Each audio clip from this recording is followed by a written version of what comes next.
All right, guys. Tonight we're going to be doing the entire thing is going to basically be on Winlink. We're going to start out with the basics on Winlink and how it works. We're going to start with the internet, basically how it connects to the internet, and then also how you use it with a radio interface. And then we're going to get into the forms and how it's used with emergency management. And then eventually, over the course of this week and next week, we're going to also get into how to do it with Raspberry Pi, and we're going to go through that whole process as well. So this is basically a 2-week Winlink extravaganza starting now. My co-host tonight is Stephen Smith, who is the EM director here locally with our Lee County Emergency Management Group. He's our EM director for ARES, I should say. And I just want to thank you, Steve, for coming in tonight and helping us out with this, because I really don't know much about Winlink. The little bit of exposure I've had to it so far, I haven't had great luck, but a lot of that's just because I get too many other things going on and I need to just sit down and do nothing but Winlink. And I think Winlink is an amazing thing the more I study it and work with it.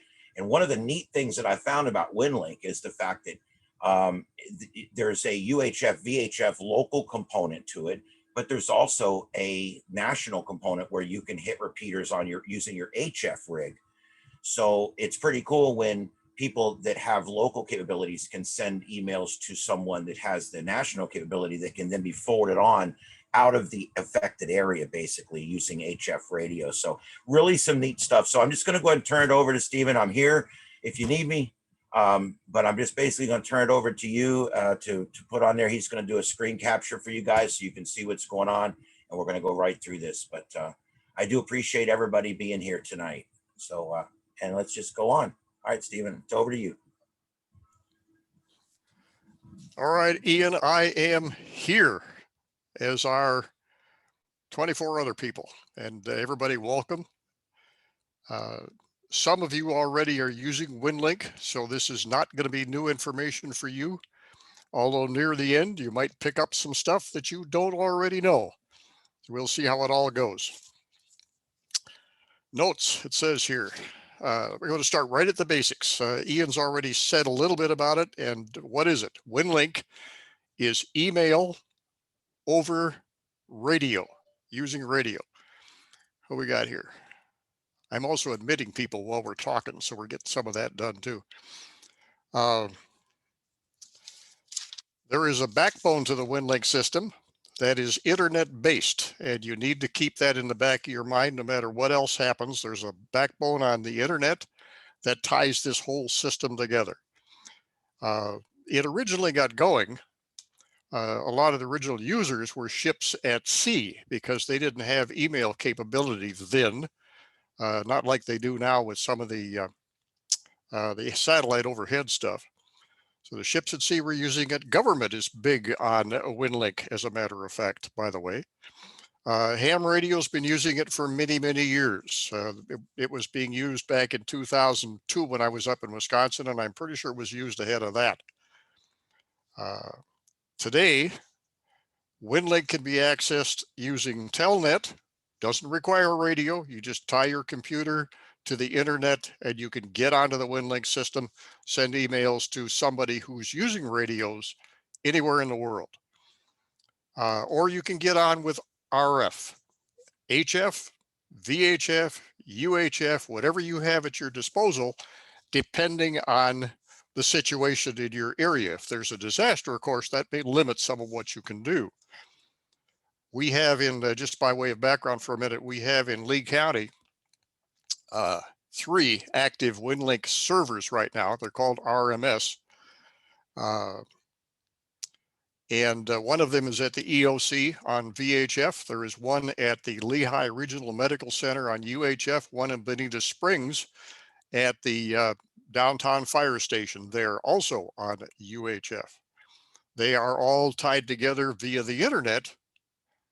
So if you use one, you can send a message to somebody who's using another one, or just to a plain old everyday internet address.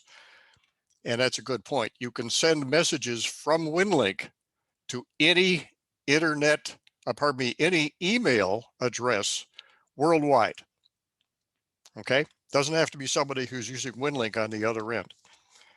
We're going to talk about different programs that are available that Winlink is based on and uses. The prime program and the one that we prefer is Winlink Express. Used to be called Winlink RMS, now it's called Winlink Express. We're going to get to how to find that stuff in a few minutes. There are other systems that work on Winlink. It doesn't have to be Winlink Express. Airmail and a few others will work with the Winlink system. And there are Winlink programs that'll run on PCs, on Windows 10 PCs primarily, and on Linux machines. I don't remember if it's true that you can run one on a Macintosh. I don't think you can. I know I don't, even though I drive a Mac all the time. The biggest advance in the last couple of years with Winlink was the addition of forms, so that now you can create, for example, the one that we use in emergency management. You can create a form ICS 213, fill it out on your screen, save it to the post it to the Winlink system and send it. And the beauty of it is the form itself, the structure doesn't get sent, just the information gets sent. And on the receiving end, then, assuming the guy's got the latest software, the form is pulled up and repopulated as a browser form. Both ends of this thing work on a browser, as a browser form. And then the guy on the other end who receives it can either, see it on the screen, he can print it, he can save it as a PDF file to be looked at later on if he wants to do something like that. Forms has given us some incredible power that we didn't have before. Let's see here, flip this over, page 2.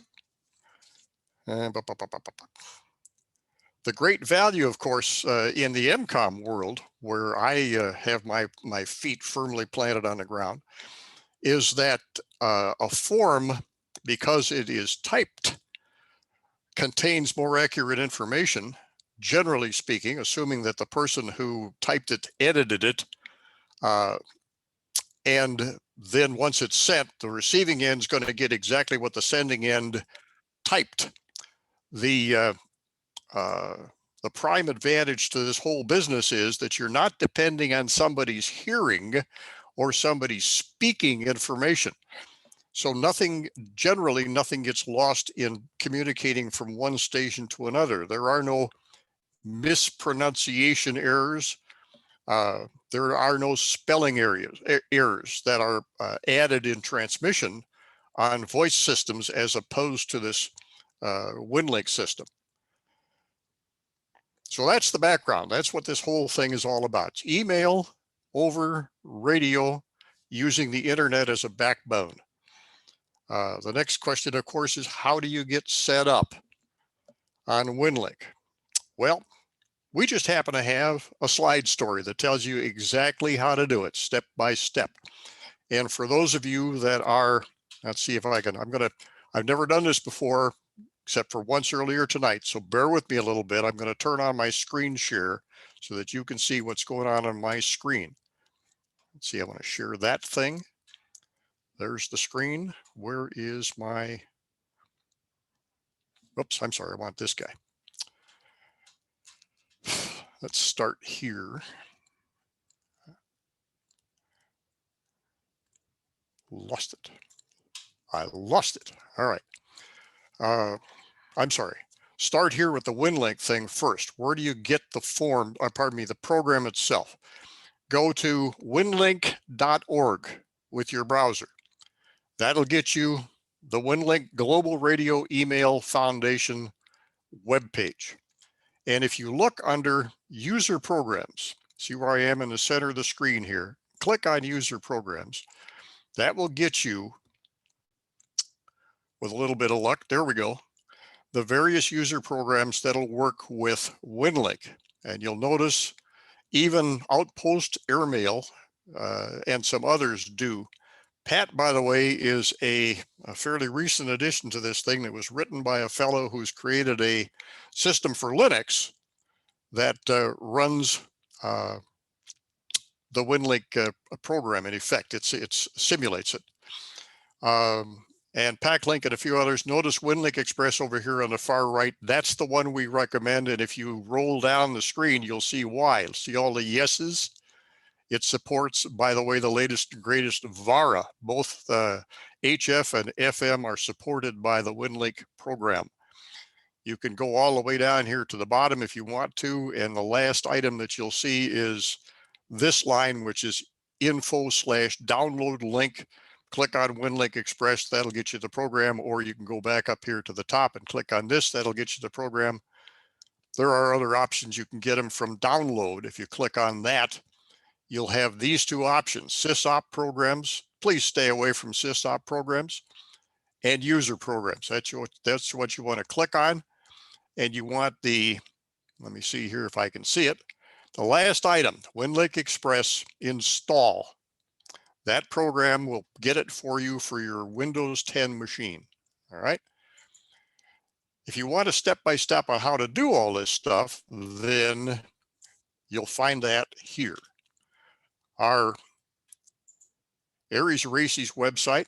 I'll just do that. Click on this puppy. Come on. Ah, yes. Bear with me for a minute. I think I've overloaded the internet. There it is. Lee County Aries Racy's website. And if you go to downloads, about halfway down the page, you're going to find, oops, I'm sorry, too far. Just a near quarter of the way down the page. There you go. Right here. You see this? Winlink Setup Pdf. Click on that, and that'll get you the step-by-step PDF that explains exactly how to install Winlink and get it up and running. And I'll pull that up here for 1 second. I'll try not to bore you to death with this, with the detail on this thing. But there's the slide story. Go to winlink.org, download the program,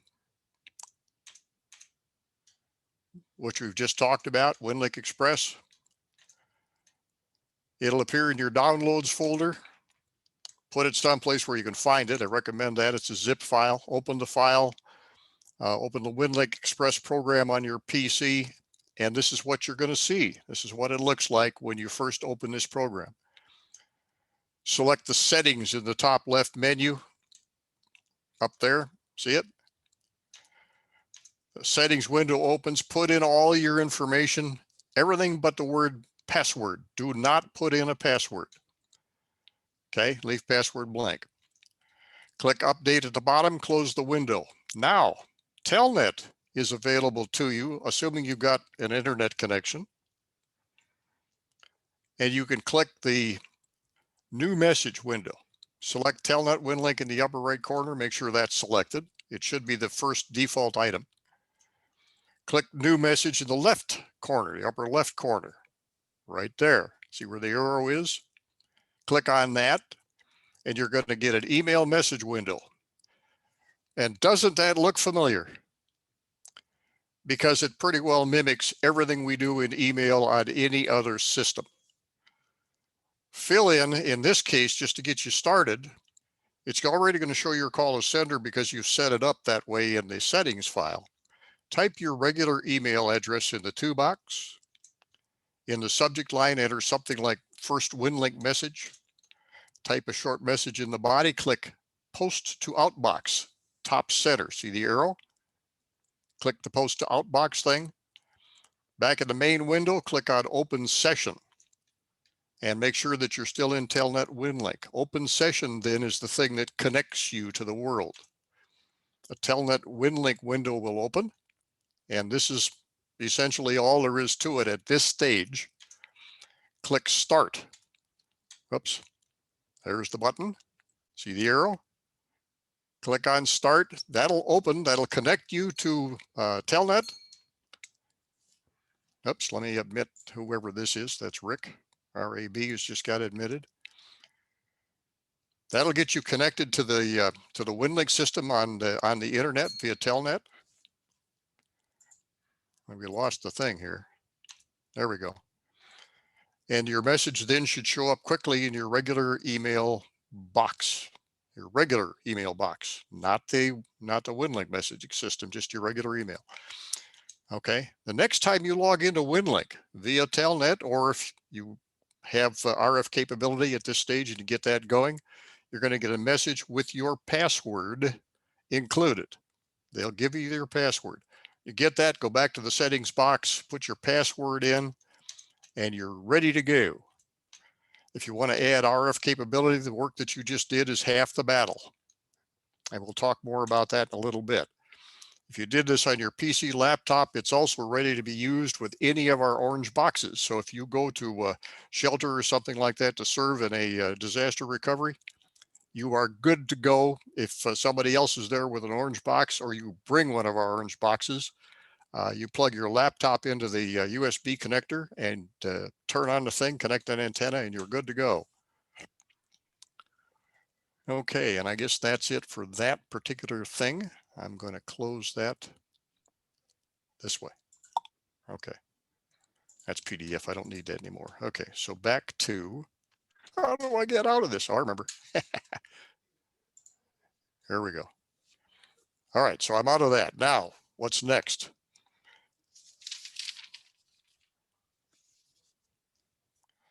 To use, let's see, I'm sorry.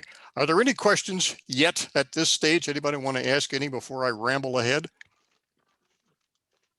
Don't forget to turn on your microphone.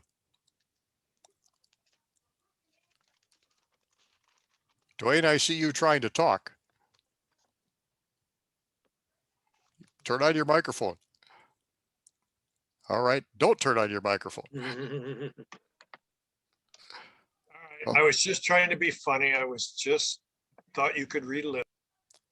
Oh, I'm afraid that's a skill that I have not mastered. All right, so let's get this further on. Oh, good one. Steve, does this work on Windows 7? Let me think. I got to be careful how I answer this question.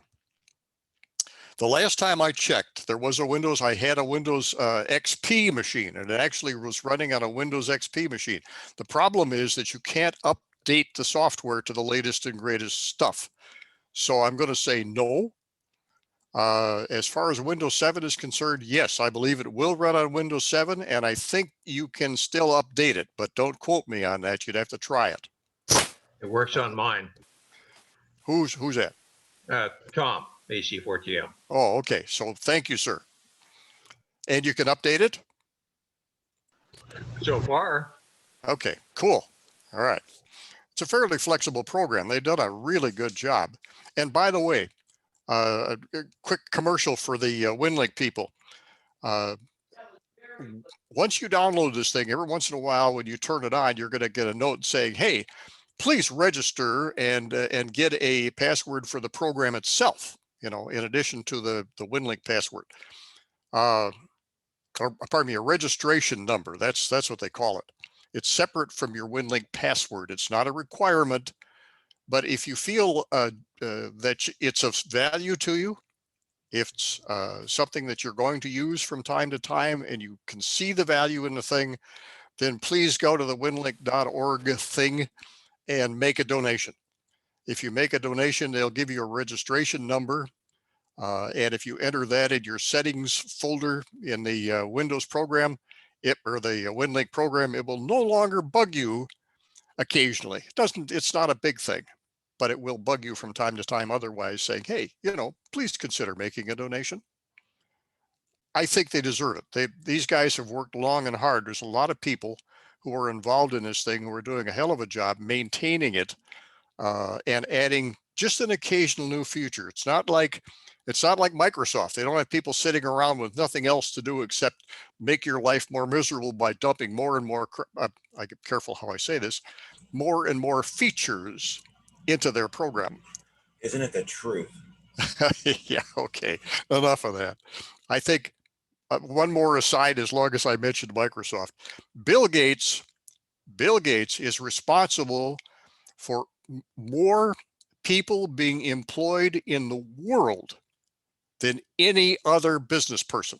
And I say that without fear of contradiction because his programs require more tech support than any other program I've ever seen in my entire life.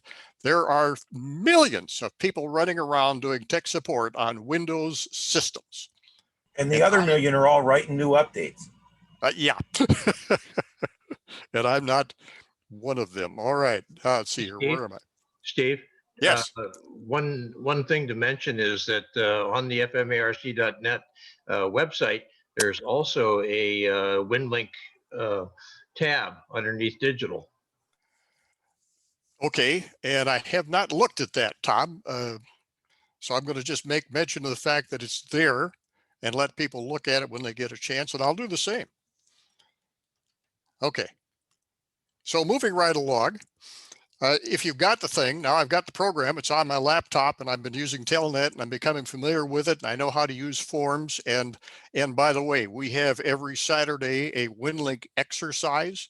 If you'd like to be involved in that and you're not already getting an email from me talking about that every Thursday or Friday, and you want to be involved, send me an email, w9gpi@arrl.net. And I will, and it'd say you want to be put on that email list, the Winlink email list, and I'll put you on there. And then from then on, every Thursday or Friday, you're going to get a note saying, hey, here's what we're doing on Saturday. And here's step by step how you can participate. It's been really something. We've had that going now for, I think, more than a year. And we, every once in a while, come up with something new. So do that. Now, I've got it. It's on the laptop. It's ready to go. How do I connect it to my radio? Aha. Hey, Steve, it's Dan. Do you have to be in Aries to be a part of that Winlink email list, or anybody can do it? Anybody can do it. I am deliberately not keeping it as part of the Aries operation. We don't talk about Aries there at all because I want to get as many people familiar with using Winlink as I can. If something really goes south, we're going to need all the people we can get our hands on who know how to run that thing. Right. Okay. Awesome. Okay. Good question. Thanks for asking it because I hadn't thought about saying that. Okay, so now I got the program. How do we get it on the radio over the air? Obviously, the first thing you need is a radio. HF, VHF, UHF, whatever you want to use it. I'd like to have as many people familiar with both HF and VHF, or have both HF and VHF capability again as possible, because if everything goes south, we probably won't have VHF, UHF functionality here after a huge storm in Lee County. You know, fingers crossed, knock on wood, the whole shot. But if it happens, the next time it happens, if we lose everything, we'll still be able to use HF. And we can get messages into and out of the area using HF. The most, I think it's fair to say, most of the EOCs in the state, including the state EOC and the Hurricane Center, have HF capability. And of course, we have some other venues available to us, but just bear in mind, the more the better. So what do you need? You need a radio. Yes, you need a PC with Winlink. We got that. We need a TNC, a terminal node controller. Think of that as a modem. This is the thing that connects your computer to the radio and lets the computer talk to the radio. Just a minute here. Sorry, computer. I forget I've got one of those Alexa devices in the room with me, and every time I say that word, it goes, beep, what do you want? Okay. Steve, I just wanted to mention here, most people, if you've already got something that's doing digital modes on your HF, like FT8 or something, you probably already have everything you need to do Winlink on your HF. I just wanted to put that out there. It's kind of the same piece of equipment. So I just, it may not be as complicated as you think. If you're already got a FT8 working on HF, you're probably already able to send and receive Winlink messages on HF. You just have to figure it out and do it. Very true. Okay, good point. I'll forgive you for jumping ahead a little bit. Okay. No, actually, apologies, sir. No, you don't have to, because I actually did not say that in my notes here, so I'm glad you said it. Okay, the TNC, the terminal node controller thing, can be hardware. And most often in the past, it has been a hardware device, or it can be a software simulation of the hardware device. We made a lot of progress in the last couple of years in this area. And there are several of us that can talk about that. If you give us, poke us, we'll talk about it. Hardware, let me think. Hardware, TNCX comes to mind. That's the one that you're going to find in the orange boxes. There are about 50 of those guys running around, not orange boxes, but about 50 of the TNCXs running around at ham installations in Lee County. Half of those are in orange boxes. The other half are in private homes. The TNCX was a very inexpensive modem. TNC, I should say, it's still being manufactured now by, oh, curses. Brain cramp. WG4K, it says admit. Dave, I thought you were already in here, but now you're in here again. Steve, I'll take care of the admissions. Okay. It just keeps popping up on my screen, but I guess because I'm co-sharing or something like that. Okay, back to the TNCX. I forget the manufacturer now. It's to somebody I'm not happy with, and I'll think of it in a minute. TNCX mobile linked is another one. They've got a great little portable modem that works, that allows you to connect the radio to the modem via Bluetooth. That's a fun thing to do. There are lots of others. Signal Link, by the way, is a big one. The Signal Link system is used primarily on HF with this stuff, but now with some of the Linux things, it can be used on VHF, UHF as well fairly easily. It was a little tough originally, but it's settled down quite a bit. On the software side, the prime software thing is called Direwolf. DIREWOLF, Direwolf. I commend that to you. It runs on Windows 10 PC. It runs on Raspberry Pis. I think it even runs on Macintosh. If somebody wants to correct me on that, you're welcome to do so. Given the Pi, well, okay. So hardware TNC, software DNC, laptop or PC or something like that with the software loaded and a radio, and of course, power supply, antennas, etc. Make it all work together, and you can do WinLink over RF. The latest AC1FOU. Hey, Leo. Yeah, the TNCX is manufactured by Coastal Chipworks, and I also do believe that the FMJ 1200 is basically the same item. It dresses it up a little bit different, but they work the same. Okay, and that's what I was trying to think of. It's MFJ. Chipworks is no longer manufacturing the thing. The guy that was doing it got to the point where the business was so big he couldn't keep up with it, so he gave up on it. Must be a nice problem to have. It is. He sold a license to it to MFJ, and they are now manufacturing it. They still call it the, I think it's a, I was thinking 1215. I don't know, that's not right. You might know what the thing is. Yeah, I think it's a 1200X is what they sell it on their website as. Okay.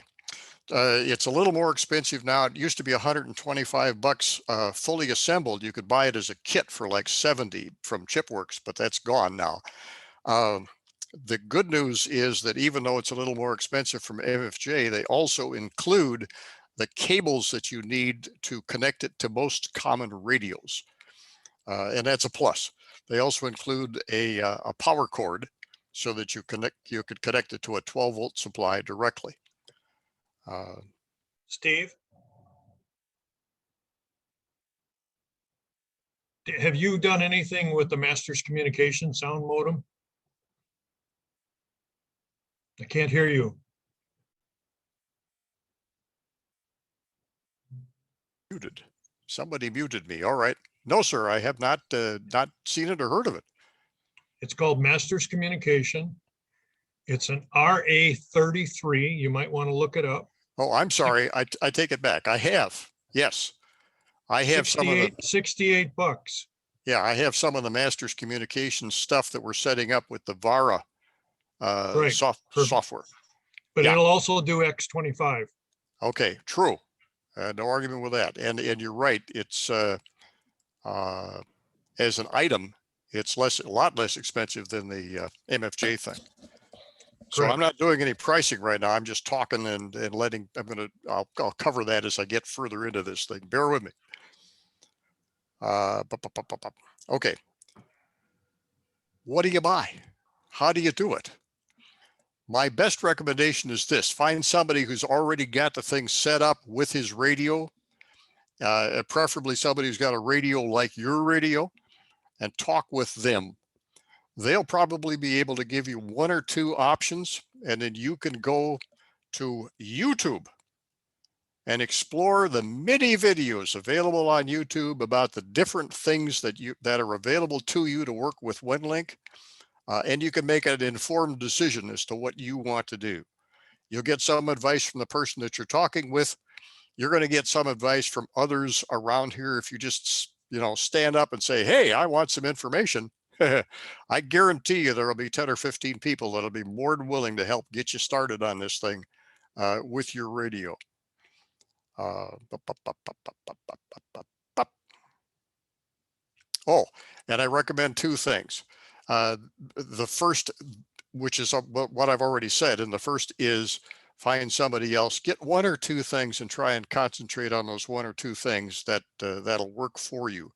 If you just leap into YouTube and start looking at all the stuff that's available, you're never going to make a decision because there's no end to all the stuff that's out there. And I almost guarantee you that in the middle of it, you're going to run into a cat video or a dog video that's going to capture your attention, and you're going to forget why you were there in the first place.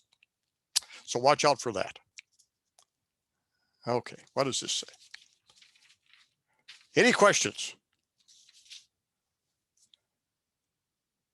No? Is anybody awake? We have 25. Stephen, Hello. this is it's Victor. How you doing? I'm doing well, Victor. How are you tonight? I'm doing pretty good. I'm running a 7100, and I've been in contact with Rich Schneider's. I think it's K4PI. I think it's the call. Yeah, KR4PI. KR4PI. Okay. He didn't mention anything about a TNC, just a USB cable from the computer to the radio. You said you had a 7100? Yes. The 7100 has a built-in sound card, if I recall correctly. Okay. And that's why that works. So if you have Direwolf or something like that on your PC. I don't have Direwolf. What are you running on the PC? Just the Winlink program? Yeah, I guess so. I downloaded Winlink the other day, and I downloaded the Vera FM. Okay. And I'll probably download the Vera HF. The only thing other than that's all I have. Okay. AA4JS. Go ahead, John. Yeah, if you're going to be using Vera and not Packet Winlink, you don't need Direwolf. All right. Well, I'll just write all this stuff down just so I have a little better idea. Direwolf. I have this is Dwayne, WHHAV. All right. I have a 7100, and I'm only using the 7100 sign card, but I'm only doing Vera FM and Vera HF. But I do use Direwolf if I want to use X25 Pactor. And where do you find Direwolf? Is there a website? Yeah, just go Google and just Google Direwolf, and it'll be there. Sounds good. Appreciate it. DIERWOLF? That's correct. All right. Thank you. No, DIREWOLF. Okay. All one word. All right. Appreciate it. Yeah, I didn't catch the misspelling there. That's trouble with having. Okay, never mind. Yeah. Sorry for the getting everything sidetracked. No, that's all right. That's why we're here. Any other questions?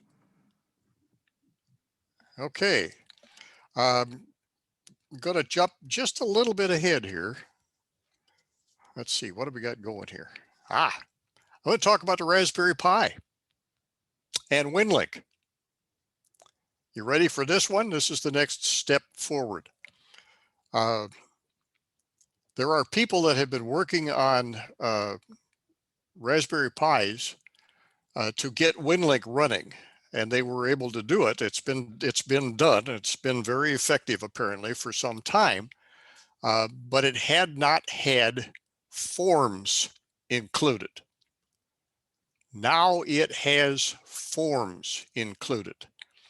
You can actually create a standard Winlink form from the same form set that you get with Winlink on a PC, fill it in, send it out, or receive it, and it'll populate on your Raspberry Pi in the browser on the in the software on a Raspberry Pi. It doesn't depend on the browser.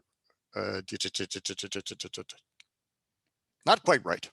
Not quite right. To make it work. Right now, I don't care how it all works, but I just got lost there for a second. We have, let's see, what have I got going here? I'm going to go back to screen share for a minute. And do that, do this, do this. Okay. I hear in my ears, I hear stuff talking back to me. Is the audio okay? Yes. Yeah, you sound fine. Okay, thank you. This is a VNC, a virtual node controller, screenshot of my Nexus, which is sitting on the other side of the room here, running the software that I'm talking about. Notice it's a Raspberry Pi based system. And under this, with this particular piece of software, under the ham radio tab, notice, I'm assuming you can read all this stuff. FLDigi is built into this thing. And the Nexus controller, which is a hat that sits on top of the Raspberry Pi, is capable of controlling two different radios. So that's why it shows FLDigi left and then FLDigi right as you move down a little further. Direwolf, TNC, and Pat GUI. The guy who put this operating system together is apparently a long-time Unix and Linux guru on the West Coast out in Washington State. His name is Steve, oh, curses. Again, I'll think of it. I hate these brain cramps. It's getting old businesses for the birds. But at any rate, he put together a GUI, a graphical user interface that works all these things together. So it takes a lot of the pain out of making it work. What I'm going to do is launch the Direwolf thing and show you how that pops up and what it looks like. It's running on a Raspberry Pi now. So this is the initial startup. You see up here where it says configure TNC in the upper left. You click on that. That'll allow you to configure your TNC, this virtual TNC we're talking about. Configure PAT, which is the Winlink system in effect.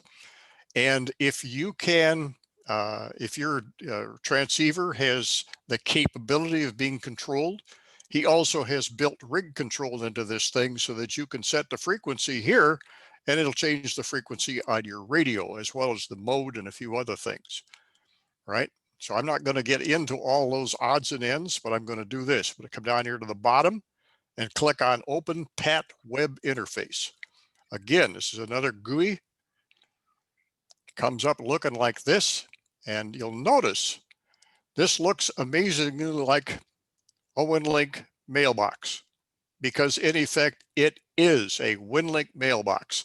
Up in the left corner, it says PAT mailbox, but that's Winlink for all practical purposes. So exactly what you're used to seeing, it runs on AX25 on Telnet, which is what I'm using right now. It's not, mine isn't connected to the radio at this moment, but see the outbox, there's a sent folder, an archive folder, saved stuff, and an action tab.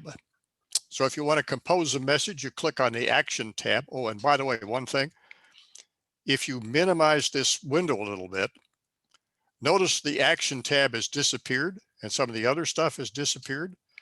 But if you click here, that's where it all went, right? Click on that little hamburger thing, they call it up in the corner. I like to just recognize that, make the window bigger, about like that, and it all appears there. So I want to compose a message. I go to Action, Compose, and there's that familiar message window again. Now notice, let's see if I can I raise that up? I guess I can't raise that up. This way I'll do it. Notice down here, template. So if I put in here a call sign, okay, W4LCO, which is the Emergency Operations Center call, and I come down here to templates and I click on template, I now have available to me the entire list of all the templates. Okay, and it's being a little buggy because it's just choosing to be buggy. So I click on ICS USA, which is what we've been using for the practices for the last couple of weeks, and scroll down a little further. Whoops. Hang in there, George. This is not normally this jumpy. I think it's just because I'm trying to do too many things at once. But I can get down here to the ICS 213 form and click on that. And there's the form. Fill it out just as you normally would. When you're done filling it out, scroll down here to the bottom a little bit, submit it. Right? I'm not going to submit it because all that'll do is confuse the thing since I put in no information. But having submitted it, if you close that window, by the way, it dumps you back to the main window. But now having submitted it, I go up here to Action and Connect. And I tell this thing, if I'm only doing Telnet, I just click on that Telnet thing right there. Notice it gives me my call sign and then the CMS, the big backbone, part of the big backbone system. The target is Winlink WL2K, and I would simply say connect. Let's see, have I got, yeah, it's got me in there. So if I connect it, notice all the information runs down here in the bottom. It says disconnected. Let's see if I actually get past this guy for a second. Okay, so connecting, here's the, see the middle line here, yellow on black is hard. I know it's a little difficult to read, but connecting to Winlink via Telnet, connected, and then disconnected because there are no messages for me. There's nothing there to transfer. So it just says, okay, nuts, I'm not going to talk to you anymore. That's how this system works. Okay, so now I'm done. I'm going to come down here and say stop direwolf, lower left corner, and pat and exit. If I had made any changes, I would click in the middle button, save settings, and restart direwolf, and it would do that to save the changes. Otherwise, anything you changed won't be saved. I'm over here to stop direwolf to shut it off, gets me back to the main basic window, and I'm going to close that and turn off screen share. All right, now we're back to the basics here. So if, let me think about this for a minute. The operating system that makes this whole thing go fits on one of these little micro SD cards that fits in your Raspberry Pi. We've taken the time to set this thing up. We got the software from Steve Magnuson, that's his name, out on the West Coast. He's pioneered this thing. And we've checked it to make sure it's okay. There were a few pieces that weren't quite right, and we went back to Steve and asked, you know, what are we missing, or is this something that needs to be fixed? And in a few instances, he's come back and say, darn it, and made some changes, and then updated the image, the operating system image, and we pulled down new ones and made sure everything works. So we now got a chip. I've got an SD card chip and or an image that is available to anybody who wants to do this on a Raspberry Pi. Okay, what we're going to do, I've talking to Rich Snyders again the other day. He has a server, a big one. I think it's a 2 terabyte drive on the thing, and he is going to put the image on his server and then give us a link. So if anybody wants this thing and knows how to burn an image to an SD card, to a micro SD card to make it work in a Raspberry Pi using Etcher, Balena Etcher. And we'll, I'll get you all the information on this stuff. You're going to be welcome to it. So what we'll do is put the image on his server. I have a 2-part set of instructions. One tells you how to set the image up to personalize it for you. And then the second set of instructions walks you through everything that I just showed you with the Direwolf and PAT software to make it all run. You can make it run on Telnet. Once you've got it running on Telnet, if you decide you want to connect a radio to it, then we will talk about the next step, which is how do you connect your Raspberry Pi unit to your radio so that you could use it on RF. And there's a couple of neat little different things. Now we're going to hold all that off till next week, I guess. Ian said we're going to do some tonight, some next week. So I'm going to stop talking at this point and recommend to you that if you're interested in this stuff, come join us next week and we'll get into the Raspberry Pi stuff. All right. Ian, W9 GPI. Back to you. Can I ask a question, WHHAV? I guess if you want to, I'm going to let you do that. Yes, sir. What version of Raspberry Pi? Like I've got a 3B plus. Will it run on that? Oh, I'm sorry. Good question. I should have answered that one. Minimum, I believe, is a 3B plus. It'll run on a 4 all the way up to the 4.8 with 8 gigabytes of RAM. The devil of it is that if you run it on a 4, keep in mind the 4 runs really hot and you have to cool it. There's no ifs, ands, or buts about it. You're going to have to cool it. But yeah, it runs perfectly. And the same image, the image we're going to supply will run on a 3B, a 3B plus, let me think. Yep, 3B plus, or any of the versions of 4. We have a couple of guys who have already running the keyboard, the 400. Okay, and it runs fine on the 400, and of course that's got a huge passive cooling thing built into it, so you really don't have to do any external cooling to make that work. Okay. Thank you. I have a couple of 3B pluses and I would love to try it out. I have a Raspberry Pi Tink that they don't make anymore. Oh, I'm sorry, you mean the Raspberry Pi TNC? Right. Yeah, same outfit that made the TNCX made that one. I've got 2 of those things kicking around here someplace. I need to get them unbridled and get back to work. Like I said, we'll talk about some of that stuff next week. Okay, Thanks for asking. Steve.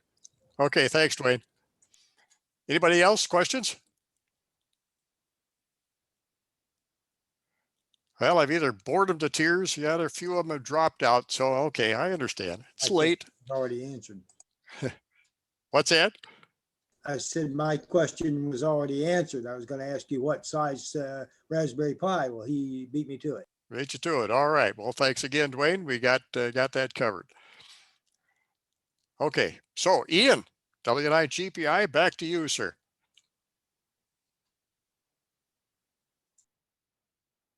Ian fell asleep. Wake up, Ian. Told you we bored him to tears. It was just terrible.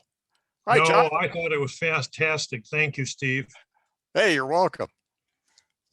My pleasure. I enjoy these things. Oh, this first one I've done on Zoom.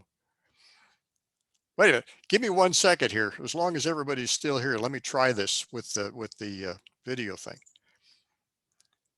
All right. Let's see if I guess I have to talk at the same time to make this work, right? I see a Raspberry Pi. See that? Yeah. And there's the hand. The Raspberry Pi is about the size of a credit card. Yep. This is a Raspberry Pi 3B. This is a Raspberry Pi 4. Make that go that way. Okay. HDMI connectors. All right. Raspberry Pi 4. Yeah, the connectors bounce around a little bit. And this gadget, we're going to talk about next week. This is a Raspberry Pi 3 with a hat on it, with a top hat on it, that allows you to connect it to almost any radio. Okay. The guy who designed this calls it the Swiss Army knife of radio connection schemes for the Raspberry Pi.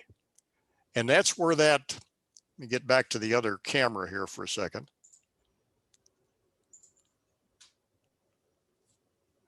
There we go. That's where the the Nexus DR-X comes from. This gadget is called a Nexus DR-X.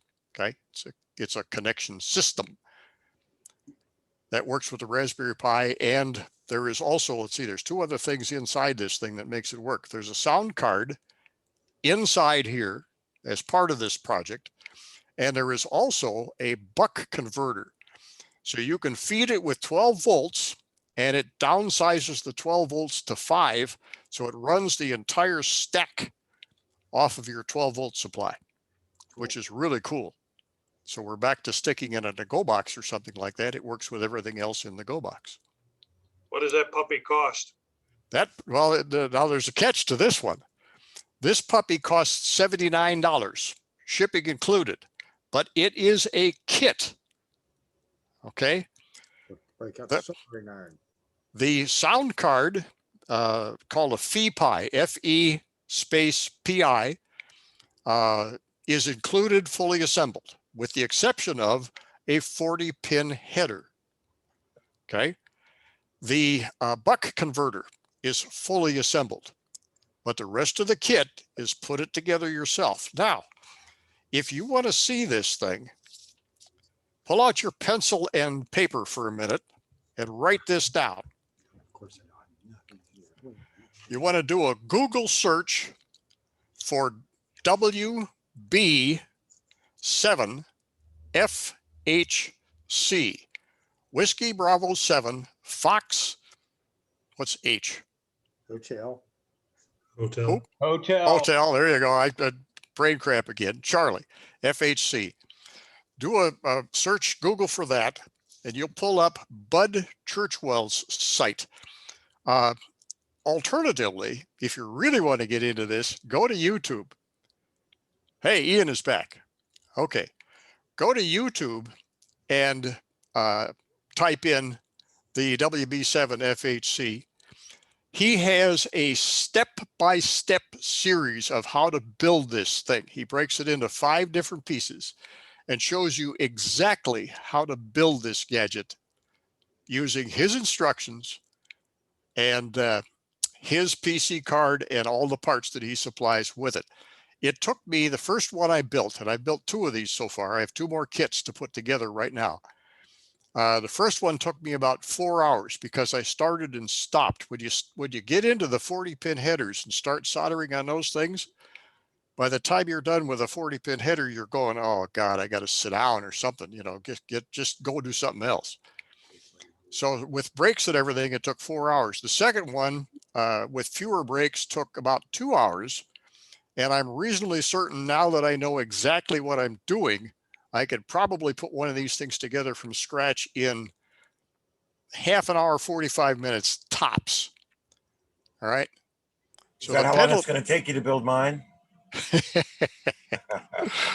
Well, what I'm planning on doing, and this is one of those until I get sick of it type things, you guys know me. One of the things that this will do will run an RMS station. So right now on our RMS units around the county at the EOC and at Lehigh Medical and down in Bonita Springs, we run Windows 10 computers. And every once in a while, Microsoft screws them up and I have to straighten them out. These things are stable as a rock. They're running 5 of these in the county that Steve Magnuson is in out on the West Coast in Washington State. And they've been running them for over a year and have never even had so much as a glitch. Okay. So we are going to change out the Windows 10 units to these things here. I did hit a snag the other day, however, at the EOC. I went to install the thing, and the EOC virtual network that we have there, because it's isolated from the main county network, wouldn't recognize the Raspberry Pi. Wouldn't allow me to talk to it. So I contacted County IT today and I said, hey guys, what do you know that I need to know to make this work? And the guy I sent it to was one of the higher ups, and he fired it off to one of the other guys who is big on this stuff. Haven't heard from him yet, but I expect I'll hear from him on Monday. With a little luck, we'll get that under control. And then the other two should be a piece of cake. But how did I get into that conversation in the first place? Okay, never mind. At any rate, You need to turn on the DHCP server. yeah, that was it. This thing will work as you know, with this software. And I caution anybody who gets this chip, by the way, don't turn on the RMS software, because if you do, you need a special command to turn it off. And once you turn it on, you can't turn it off without that command. Okay, so keep That away. sounds like something Windows would have built. Well, it probably shouldn't be as available as it is to the average Joe, but I'll be warning people about that one. Now that we know about it, I discovered that hard the other day. The thing turned it on, it couldn't turn it off. I'm going, so I sent a note out to Magnuson and I said, how do I turn it off? Oh, he says, you have to do this sudo space something or other, dot whatever the hell, and that'll shut it down and then you're back to normal. Be aware. There's So some other. with the Raspberry Pi thing at the EOC, will you be able to do both Vera and X25? Oh, see, now that you asked that question, Rich Snyder's and I have been talking about Vera FM at the EOC, just making it available to everybody in the county. And I'm already a user, by the way, myself. I paid for the upgrade to the program, as a matter of fact. We're going to set up a separate server. We're going to leave the AX25 server running at the EOC for Packet for everybody who's already got it, because there's a very large installed base and I don't want to shut that off. And I also don't want to have one computer running both systems, because if something goes wrong with the computer, we're screwed. Both of them are down. So we're going to continue running the AX25 and we'll use the Raspberry Pi to do that. The computer that is there currently running the AX25 is now going to be repurposed to Vara FM, and it'll be on the 145.090 frequency. Okay. Once that's set up, Rich and I are looking to do that on Tuesday. If we get the other thing under control, then we'll make that happen. Once it's set up, we'll send a note out to everybody and tell you, here's what we've done. It's available if you want to use it, play with it, whatever. We haven't talked about this, but the Vara FM software, or the Vara software, the base stuff is free. You can just download it and install it and use it. It's a little tricky, but it works. And it's faster than Packet, but the purchased version of the thing is much faster than Packet. It approaches the 9600 baud system. Excuse me. So we're going to let people play with it. We're going to let people experiment with it and see how it all goes. But there will be two separate systems.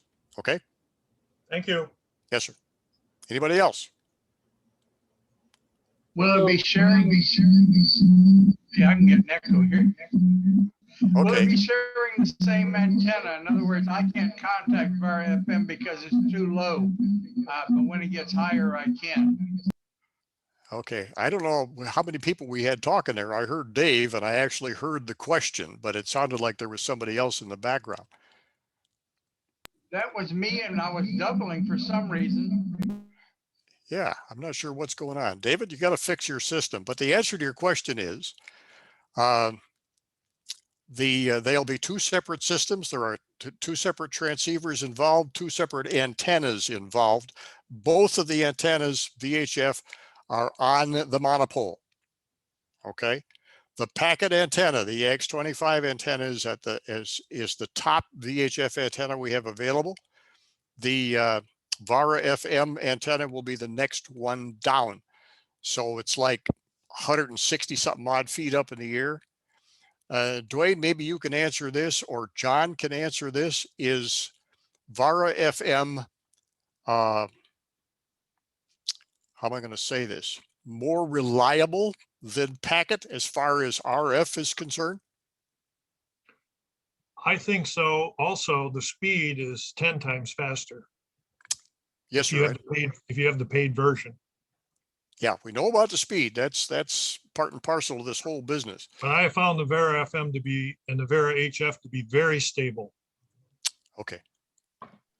And as far as I can tell, I can't tell the difference because as far as reliability, because quite frankly, the four AX25 systems that I can hit from here, I've got good reliability out of all them. And two VARA systems that I can hit from here, I've had good reliability out of them. So I don't have a negative to compare it with, I guess. Okay. Well, we're going to give you guys a little more to play with. The intent of Comparing mine with a Kentronics Tink. I was comparing mine with a Kentronics Tink. okay. The old K3. Okay. The point of all this is that what we're trying to do, of course, from my standpoint as EC for the Aries operation, we're trying to provide as much redundancy as we can, and this gives us redundancy on Winlink, and we want it. The other piece, of course, of Winlink redundancy is HF. We can do a great job of providing redundancy within the county. And as long as something is up and you can hit it, and there's an internet connection that survives whatever Mother Nature throws at us, we're good to go. If not, if we were to lose everything, we've still got HF. Okay. The advantage, the thing that's changed over the last 5 years or so is that all of the internet connections at the EOC and at a lot of the other locations that we work with have been hardened and doubled or tripled. In the case of the EOC, if I recall correctly, we've actually got 3 different networks coming in there. And the attitude, of course, is if one goes down, maybe the other 2 will survive. If 2 go down, we still have 1 left. I know that the Cape EOC has done the same thing. The hospitals have done the same thing. They are no longer dependent on a single internet connection. So we're making some progress in that respect. And the beauty of it is, as long as something survives, we can communicate to the outside world using this equipment. Okay, I'm going to shut up, pass it back to Ian. I'm getting tired of talking. There we go. All right, very good. So, and we are, just so everybody knows, we're not done yet. We're going to open it up here for any questions or anything anybody wants to talk about tonight. Next week, we're going to come back and we're going to explore in depth anything from tonight that you have questions on. I know I'm going to be trying to get my HF and stuff going with Winlink this weekend, so I'll probably have some questions next week. And then once we get done with that, we're going to go further than we did this week and go through the whole Raspberry Pi and the setup and all that for that. So that's going to be good. So we'll do another week on all this kind of stuff. So is there anything else on Winlink at this point that we want to do before we open it up to any topics?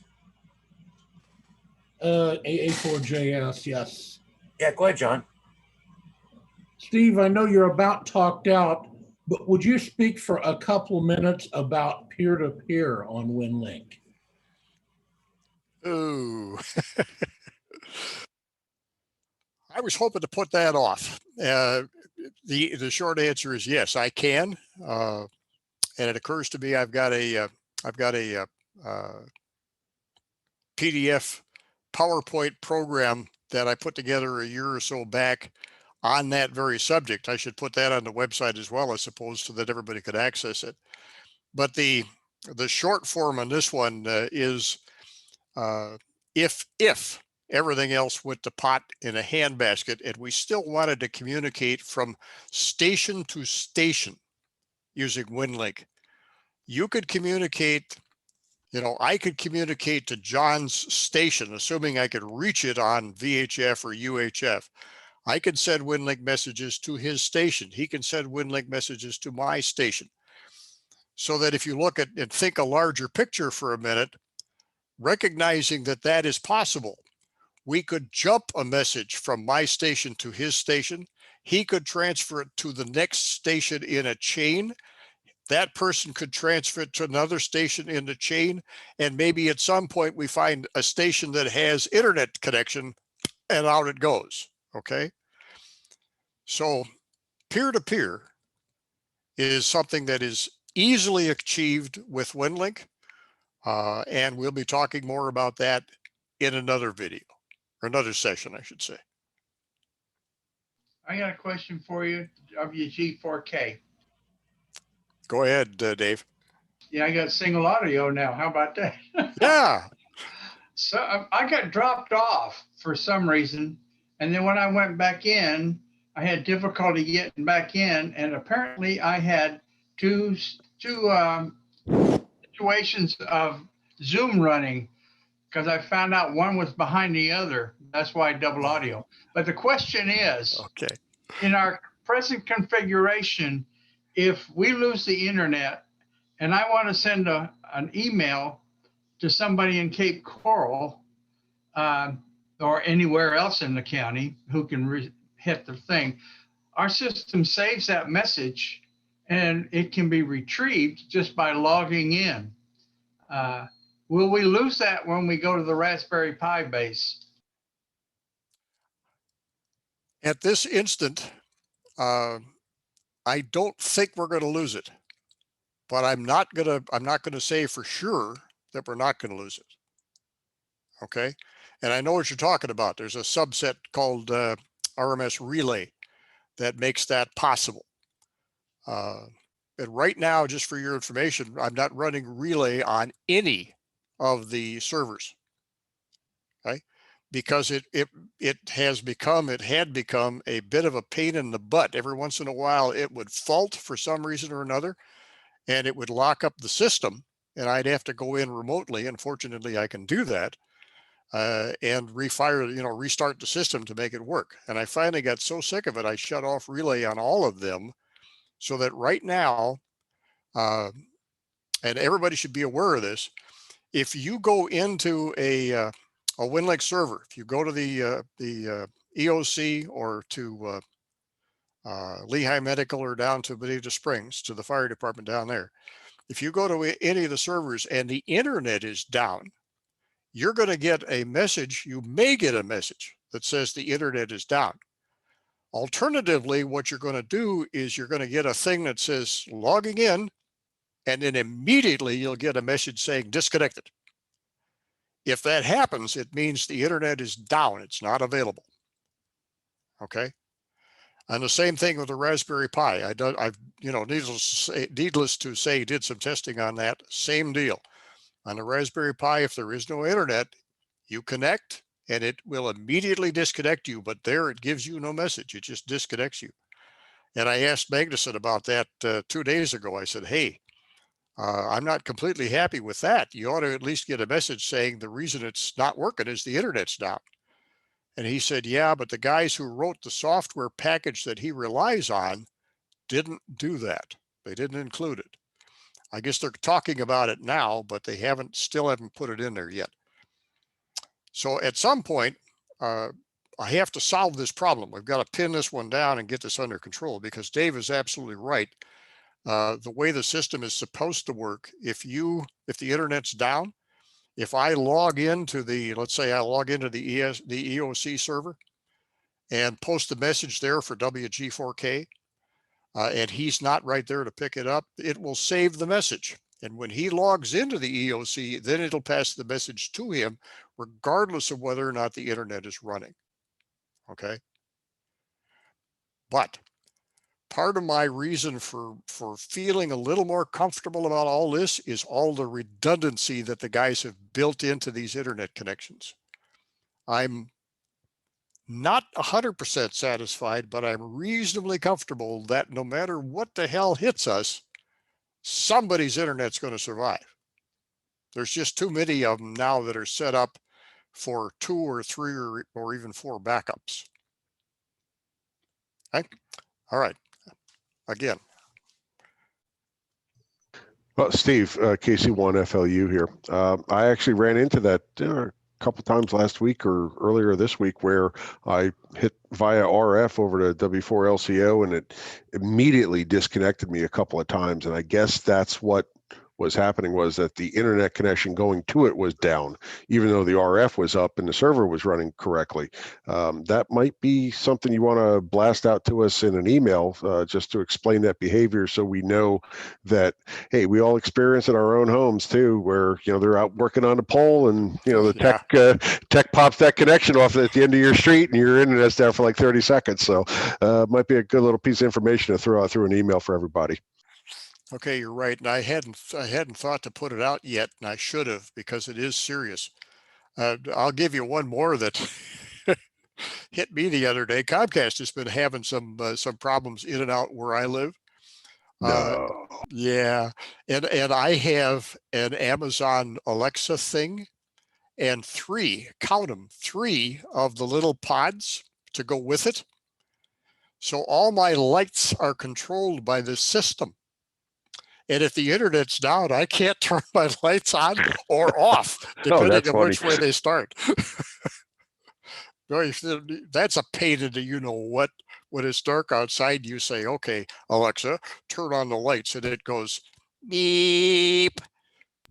Or Alexa, turn off my lights. I want to go to sleep. Well, that I can live with, because I can go turn them off. I know I saw a story on Wink, covered a story about a guy that had an automatic doorknob that he had bought, and the internet was down and he couldn't get in his house. Yeah. So, yeah, no thanks for now anyway. Especially with Comcast. I mean, we all know how reliable and how comtastic it is. Yes. Dave Penasek, just so you know, at one time we had you on screen in 3 different locations. It must have been in your internet was being a little bit flaky. No, that's that triple redundancy that he has. Yeah, well, see, I got dropped out, so I tried to sign in and it didn't come up what I thought I should have, so I tried to sign in again. I tried 3 times. Hey, Dave, in the future, you need to try to attend just one at a time, okay? Okay. Yeah, this whole multitasking thing there, Dave. I know you're trying to show us all up, but he's wanting to get credit for being here 3 times. That's what it is. Well, he's just pumping up the count on the net. That's all. It was just pump up the count with an in and out. That's all. Yeah, I appreciate the numbers. You know. Yeah, I kept admitting you, Dave, and I just couldn't find you coming on with video, so it happens. Steve Smith, you did bring up a good point, and based on the question about the point-to-point and being able to get out of area, the multi-station relay to a central station of someone that has HF capability. If we have some outlying folks that don't have HF, that can relay in via steps into sort of a more centralized collection point, gather those messages, and then over HF overnight, be able to do a big message blast out to the rest of the country to let, you know, friends and family for good and welfare, or say, hey, we need supplies, anything like that. Not a bad daisy chain kind of effect to be able to get out of our affected area. Okay, and that's a real good point, and that's why I've been encouraging people who have HF capability to add that to their Winlink toolkit, so that the more people we have who have HF capability, if everything goes to hell here in town, or in the area, I should say, in the county, we're going to be depending on HF to get messages in and out of this area. You can count on it. Yeah, Thanks, that was one of the things that I ran into up in when I was living in New Hampshire. Is I actually had to go through a station up in the Canadian Maritimes to get HF Winlink, and now that I'm in PA, there's no UHF VHF stations close enough to me, so I'm generally hitting something over by Michigan or out in southern Ohio to do my HF Winlink for. But still, again, you have to have that access to the outside world. Has anybody ever ran the radio only part of Winlink? Not sending the messages, but like if the internet's totally down. Have you ever looked at that, Steve? It's just radio only. Well, in effect, anytime that you're connected via RF, it's radio only. But if you're thinking peer-to-peer, that's what we were talking about a little while ago. It's radio to radio. I was No, yeah, I think I know what Leo 4 is talking about. There is a drop-down choice that says send message via radio only, or there's some option in that Oh. RMS Express window. Yeah. what it is. Well, and I just saw it today. I started reading about it because I was bored at work. What you do is you put in 3 stations. Like you could put in this station, this station, this station, and basically holds it there. And then the other people go to that station and pull it down from that station. If that makes any sense.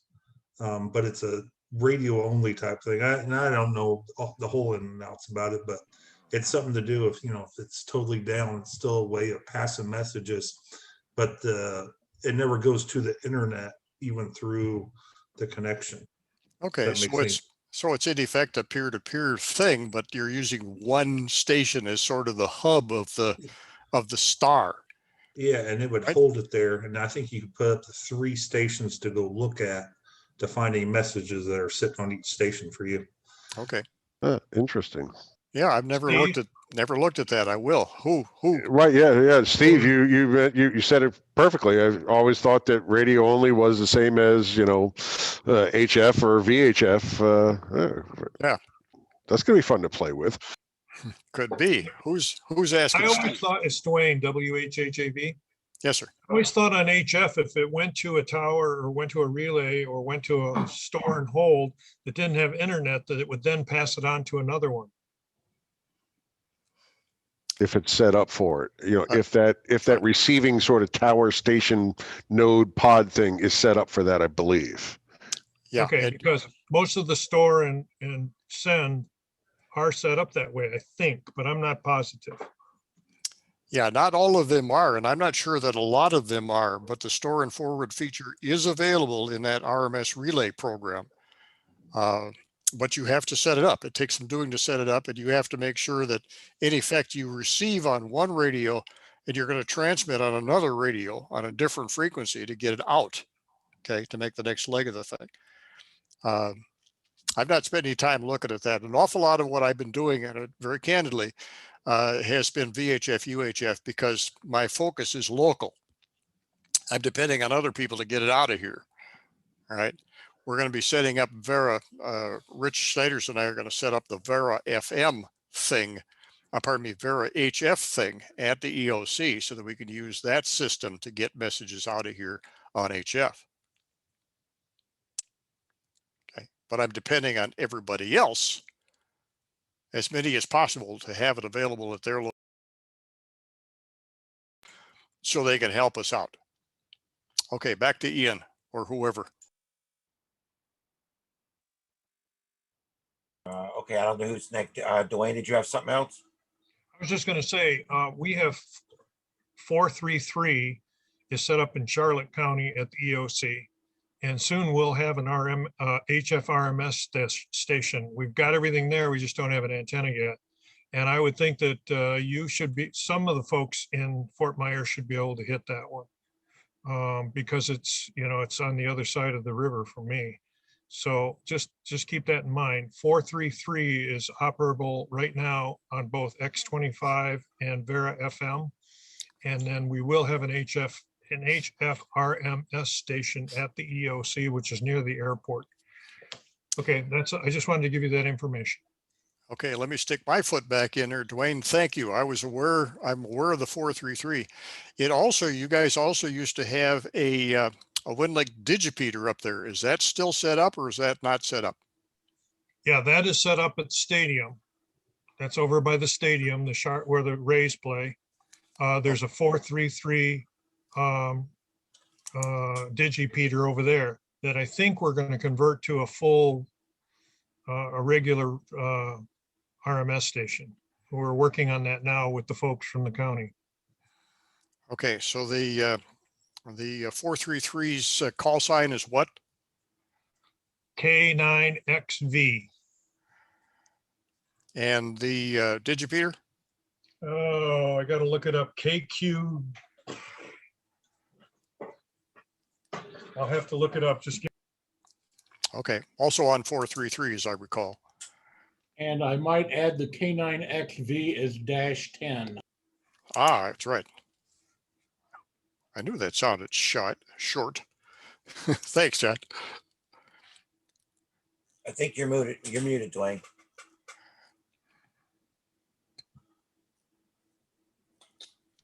Yeah, I think Dwayne is muted because he's looking up for information.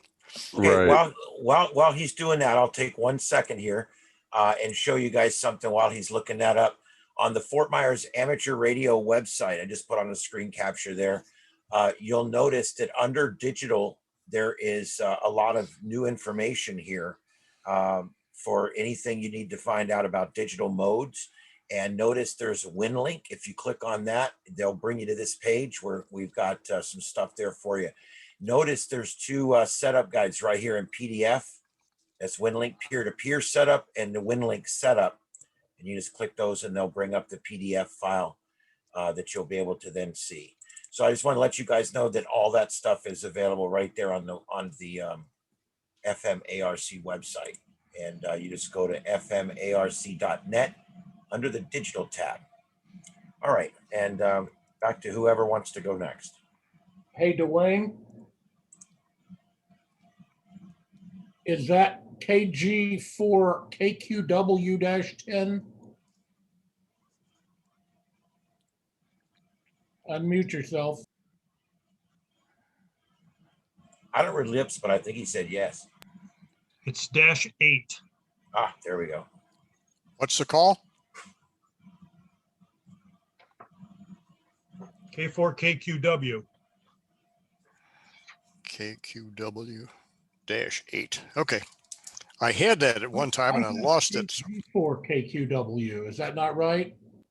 Say that one more time. I have KG4 KQW, is that not correct? That is correct. KG4 KQW. I'm sorry, my mouth's getting in the way of my teeth. You're allowed. It's Friday and it's late. Yeah. It's going to eventually change to K9XV, but I don't know when that's going to happen. It'll eventually change to K9XV-8. Hey, Dwayne, while you're there, you've been added to the membership list. Oh, I got approved? You're on the membership list. Oh, okay. Thank you. Hey, now remember, I want the one with the barcode on it. Okay. Tom Moy? Yes, sir. On the website that Ian was just showing us under the Winlink thing, there's 2 PDF files of those slide stories I put together. Yeah. Okay. The bottom one, the Winlink setup, I just made some corrections on today. I will send you the new version of that thing. Okay. And I can put them on, it only takes a few seconds. Yeah. Okay. I appreciate that. Thank you, sir. All right. All right. Is there anything else on Winlink? We are going to come back to it again next week and then go further in depth into it and do the Raspberry Pi and all that stuff. We're going to talk more and more about it. But is there anything else we want to talk about real quick tonight before we move on? This is Ham, K4HKA. I wanted to point out that the last year online was the QSO Today Virtual Ham Expo, and it is tomorrow and Sunday. It's $10 this year. I think it was free last year, and it's got a fascinating lineup of speakers, about maybe 30 people talking. So if you just Google QSO Today, that should fill your weekend. There you go. It's not my thing, but I know a lot of people did enjoy it. So that's there's nothing wrong with that. All right. So that QSO Today, I know that it's I think it's not a lot. If you pay ahead of time, I think it's like $10 or something. It's not like a break the bank thing or anything. All right. Anything else? Last call for Winlink, Raspberry Pi stuff.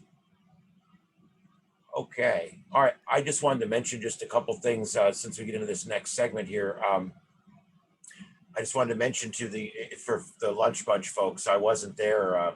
I was up picking up an HF antenna out by Moorhaven, and I got me a nice big trap vertical that a gentleman gave me out there. And so that's why I didn't make the lunch bunch. So I kind of missed out. That's the first one I've missed in months. Anyway, the next thing was the, let's see here, the atmosphere, the space weather situation's been a little interesting lately. This is spaceweather.com, one of my favorite websites. We're on geomagnetic storm watch for tomorrow. It's not going to be a big one, but it is going to change up the propagation a little bit. The last 2 days have actually been really good. 20 was really good today. 40 was really good last night. And now tonight, what I've been noticing, it looks like 80 is really coming up. 80 is right now the third most popular band globally. And so I'm probably, when we get done here, I'm going to put the rig on 80 and see if I can get some FT8 going on 80 tonight. So I just wanted to put that out there and show you that normally you see a lot more 40 than you do 80. And right now the 80 is really starting to come up. And anyway, so that was all I had there. We could see some changes tomorrow in the propagation. So maybe something to keep an eye on. I don't know what else is going on. I didn't really see any big contests this week. I normally mention if there's any big contests, but I don't recall there being any large contests this week. And since I missed a good one a couple of weeks ago, I've been trying to make sure I check and check and see if there's any good ones. There's a bunch of them here, but I don't, do you guys know if there's any good ones this weekend? Does anybody know anything about any good contests this weekend? Yeah, they all look like they suck. That's kind of what I thought. All right, well, all right, so there you go. No good ones this weekend. Oh, somebody wants in. Oh, we lost Dwayne. We got him back. All right, so anyway, there we go. All right, so that's the contest for this weekend. I didn't really see anything in those that looked like it was anything. All right, and was there anything else here? I guess that was it. All right. Yeah, I guess that's it. All right. Well, hey, Ian, if guys are looking for something to do this weekend, don't forget we have our swap shop tomorrow, Saturday at 10:30 over at Waterway Park. Yep, and I'm planning on being there, although I have several things going on tomorrow, but I'm going to be coming by for a little while. Hey, and if any of you want to get out and just enjoy an adult beverage, don't forget we've got the Irish Festival up at the Cape Coral German American Club on Pine Island Road. Come on out and have some corned beef and cabbage and a couple of beers. Well, that sounds good. While we're touting things there, Ian, also on the website under activities, you'll find a link to contesting, and there's a couple different contesting calendars on there. Oh, okay. I don't know that I've seen that yet. Let me see here. Let's see, screen share. Oh, okay, there you go.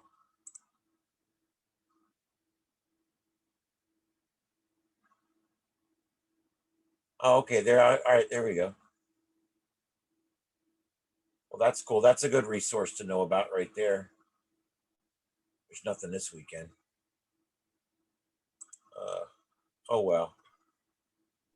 Now, don't forget that the week of March 22nd through the 25th, we have the Buckingham event for the F-Mark Club out at the Mosquito Control District headquarters. So any of you that want to participate, make sure you contact Brian Durley, KM4YHZ, or special events at fmarc.net to let them know if you want to be an operator or if you're going to come and help on Monday and Friday for setup and teardown. But we'd like to know who's going to show up so that we can plan for space for you and plan for food for you too.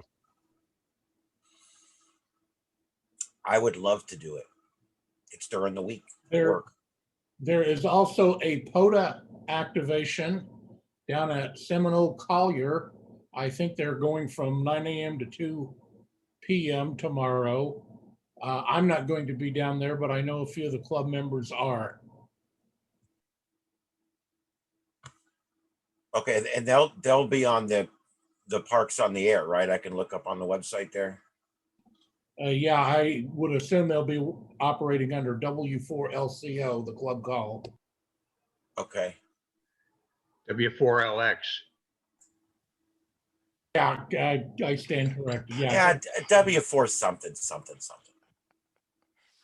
All right. All right, let's open it up. Anybody have any problems, any questions? I mean, if you don't, I have another one here I can bring up. I've got lots of questions and very few answers, but I've also run out of steam, Ian, so I'm going to leave you tonight. Very good. Very good. Okay. Thank you for your help tonight. We'll see you next week. Hey, glad to do it. Take care. Have fun, everybody. Hope you Good have a night, good Steve. Thank you, Steve. All right. Thank you, Good Steve. night. Good night. Thank you, See you later. And Night, Steve, Steve. I do Thanks a have lot. cards if you want to make that arrangement for tomorrow. Okay, I'll send you an email or call you or something. 7-3. 7-3. All right. And yeah, Steve's already seen this actually because he was at testing last night. And I showed the guys last night. I went and picked up this big trap vertical I told you guys about. Amazing. Guy gave it to me for nothing. It's in real good shape. It's just old. You know, it's unlike me. I'm old and not in good shape.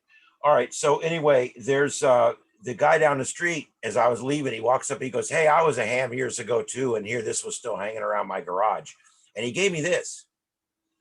And I can barely read the sticker, but it says wideband HF antenna.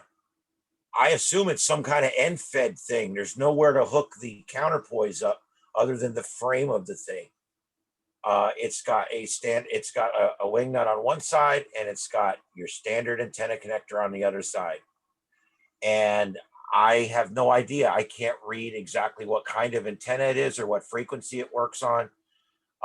But it's got to be some kind of, I think it's like an end fed is what we kind of thought it might have been last night with the few people I was talking to. Has anybody seen anything like this? That looks like some sort of old school ballon for some type of NFET or G5RV. That's what I was thinking too. Yeah, I mean, it could be that this could just be an end fed, and I just and then it wouldn't need to be grounded. The housing wouldn't necessarily need to be grounded if it's an end fed, right? I don't. It's always a good idea. But Yeah, always a good idea. Throw some ground on and throw at least one counterpoise out with it. Even if you're in parallel directly underneath whatever line that you're running for your antenna, you'll end up with some sort of a directional focus, but you know, not like a hard, like a Yagi directional, but yeah, that's sort of what that looks like to me, is a old school ballon made out of a whole bunch of heavy metal. It might be worth more for scrap. Well, and it's aluminum. This is all, it's actually really light. It's not as heavy as it looks, trust me. But it says Electronics Limited. It's from somewhere in England. is there any Asbury, kind of England. model number or anything on it that you could It look up says- on Google? No, that it says ZS Electronics HF wideband antenna, 150 PEP 35 load. Almost wonder if that's part of a marine antenna. Yeah, it does say HF wideband. So I mean, it's not a. I'm pretty sure it's not anything that's VHF or anything because it says HF on it. So it'd be a HF Marine. You know, you could always stick a piece of wire on it and then hook your. Well, that's what I'm gonna do. And then take your antenna analyzer and see what you get. Yeah, well, that's what I this weekend I'm gonna put up my other one that I've got, but I'm also gonna throw. I don't know what long length of wire to even start with, because if there's a coil in here, on there and see what it does. Yeah. Start long, start in the mid lengths at 64 and just make sure you got enough to do 135 out of it, and start playing with your antenna analyzer and see where it tunes. I don't think I have enough property for 135 feet of wire. Anyway, let's see here. Okay, so that's all I had. I was wondering. I'm going to literally hook that up and see what it does this weekend and sweep it with my tuner. And if it levels out somewhere, looks halfway decent, I'll throw it on the tuner and turn the wattage way down and see if I can get it to tune up. Well, whatever. I don't know. I might have 3 antennas by the end of the weekend, 3 HF antennas. The more the merrier. Hey, you know what? I have found amateur radio folks are very generous. You know, they I put a Craigslist alert thing to let me know when there's free amateur radio stuff popping up on Craigslist. And I've been able to keep getting stuff and working with stuff even though I don't have any money. So it works out good. Yeah, works out good. The good thing for me is I had a great job and I was making great money the first 3 months I was a ham, and I was able to buy all this crap. All right. Next topic. Has anybody got anything they want to talk about? Can I do a question about Grid Tracker? Absolutely. A couple of weeks ago, I think it was, you did the whole thing on Grid Tracker. And at one point you had up on the screen something where it was pointing where the signals were coming from and all that sort of stuff. Right. And I can't seem to find that on my Grid Tracker. So I was wondering if you could help me out with that. Yeah, sure. Let's do that. I'm pulling it up right now. Let me just get this going here. This is the part where it locks up. And then this is the part where it unlocks. Okay, let's see here. Share. All right, there you go. You guys should see that should show you the Grid Tracker screen.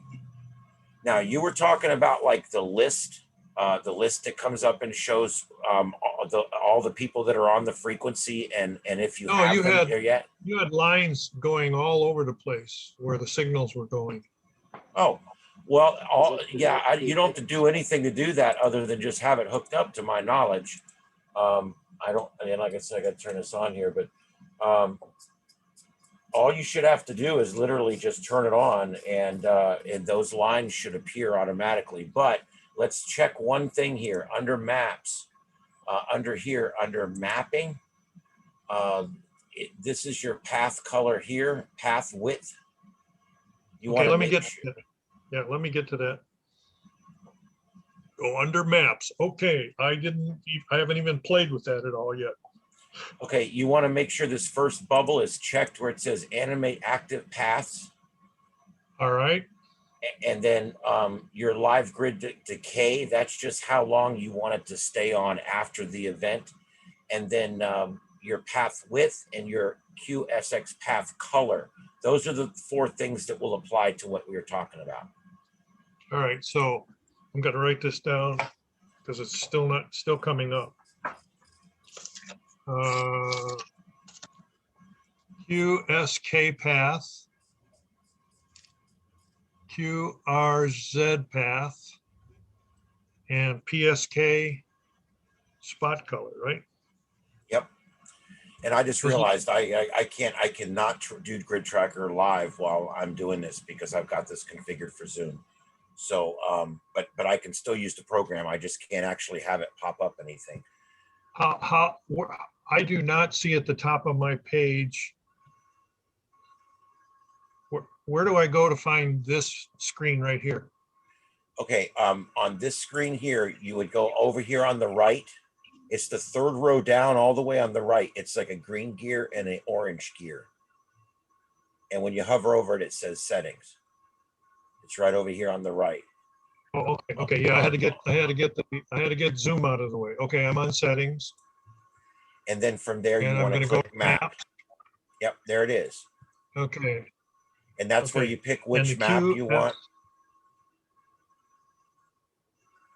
And then the first 4, not the current map, but the next 4 boxes after that, the animate active paths, that should be selected. And that'll turn that feature on for you. And then you want to set, you can see how I've got these other ones set here. This path width is just how wide you want it. And that's just going to be your personal preference on the screen, on your screen resolution.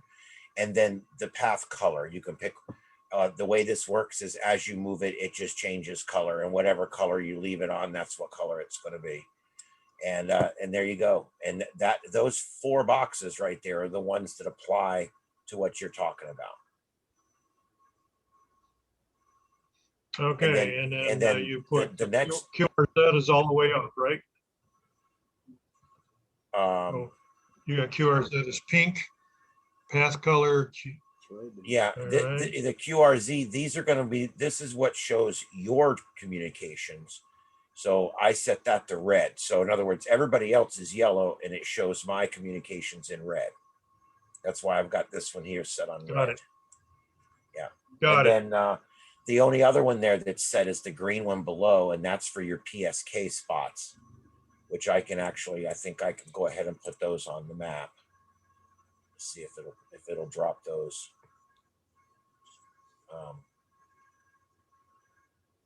Let's see if it's going to do that. Okay, thank you much. That's what I need to know. All right, and yeah, let me tell you something. That gear button there brings up all these tabs up here. The last 2 or 3 are pretty useless, but these first ones are actually, there's quite a bit of stuff in some of these. There's your audio alerts if you want, or no, that's your lookup screen there. You want to set that for QRZ up here if you haven't done that, and that'll look up all your stuff. Like when something comes up, it'll look it up through QRZ instantly and put all the information in for you. So you definitely want to put your QRZ screen name and password in here and test that and make sure that it's valid, so that that way when you make a hit, that if you don't have that set, that will be another reason why those lines aren't coming up, because it needs All right, that so info. I gotta It needs put that in, info. I gotta put in, okay, so I gotta put in, so I go QRZ.com free and paid members only. Where do I Yep. put in my name? Under username right there, you put in your call sign, your Oh, yeah. your screen, your call letters. My Okay. God, it's been a long week. My brain's not coming up with words right now. I am having the same problem Steve was having earlier. Oh, hey, listen, it's almost 10 o'clock at night. I go into slow mode starting about right about now. But anyway. Okay, I got it. Yep. Anything else I need to know? Well, and when you go to audio, this is where you can put in where it can speak to you. I like this because I've got it set to where if Alaska comes up, it'll come up and say state, and let me know that someone from Alaska, because I still need Alaska. I don't know why it is that I've got 97 countries and I don't have Alaska. And I don't think anybody in Alaska has a radio. I have 117. 3 of them are in Alaska, but only 87 of them have been confirmed. It's driving me crazy. That's about right. I'm getting about 60% confirmations, and I'm using Logbook of the World and Club Log and QRZ and I think one more. I just signed up for QRZ-CQ today. And that goes right here under logging. Right, I've got all in there. Yeah, and this is where it'll save it. Like if you got, let's say you have an external hard drive, or you've got like an external chip that you keep in there as a backup or something, you can actually give it additional places to make a backup log. That's kind of cool in case your hard drive fails or something, but I send mine straight up anyway. And there's the Psk Reporter. Right, you want that on. But yeah, there's where you put in all that stuff there. Anyway, all right. And there's where you put alerts. This alert screen's pretty cool. Like, let's say you want to know when your buddy in Wisconsin is on. You can go right here and put call sign exact, put your buddy's call sign, text to speech, and type in here and hit add. And then what it will do is it will, every time your buddy is detected on your frequency, either calling, receiving, or CQing, no matter what he's doing, if he's detected, it'll come on and go A02, whatever his call sign is on frequency or whatever. It'll let you know that he's there. It's pretty cool. Hey, go back one more time. I just tried to put in QRZCQ.com. It says I need to have a premium required. Is that right here? Under lookups? Wait, I got QRZCQ. Where's QRZ.com? Yeah, you want just the paid, you want the free and paid members only, the QRZ.com, unless you have a paid account. Oh, okay. I got the wrong one. Thank you. Yeah, pick the wrong one out of the drop-down menu. That's all. Yeah, that's what I did. All right. Thank you. Okie doke. And I guess that's really about it. I like the alerts, though. I will tell you guys, I use these alerts. I had AA4JS on there for a while. Every time John would come on, it would go AA4JS on frequency. That's why I was getting you, like, every time you'd pop up on a frequency, I was pouncing. But it's pretty cool. You can see here, I got different ones. You can set another one. See these zones right here? Those are all the zones for Alaska. I've got those set. It'll pop up and tell me if any Alaska zones. Boy, you're going to pop get up. it one way or another. Yeah, That's cool. I'm going to get Alaska if I have to drive there. Well, I've got it 3 times. I think that counts, right? If I drive there? Yeah. Yeah. All right. But only 2 of them confirmed. There you go. Well, if I drive there, I can just confirm it myself. Anyway. There you go. You there. can talk to me. You can talk to me. There you go. All right. So Go there's ahead, that. back to you. Somebody else All right. got questions. All right. So what's next, guys? What do we want to talk about next? This is Victor. I got a question about that last thing you were on. All right, Victor, go ahead. Yeah, if you just get on and call CQ and give out your call sign, that comes up on that computer and lets people know that you're on the, or software and lets people know that you're on, or. Well, what you're looking at here is the mapping software that actually it's part of this software, which is actually the software that makes the contacts with people. Are you familiar with this at all? No, I'm not. Okay, well, I'll give you the real quick nickel tour. This over here, this screen shows you what activities on the band. This over here will show you, what your communications that you're currently involved in.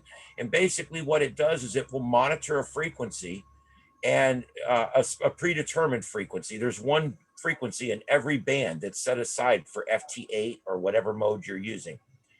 And all the communications will show up on the screen, and you just double click on the one you want to talk to, and it will start calling him. Or you can call CQ.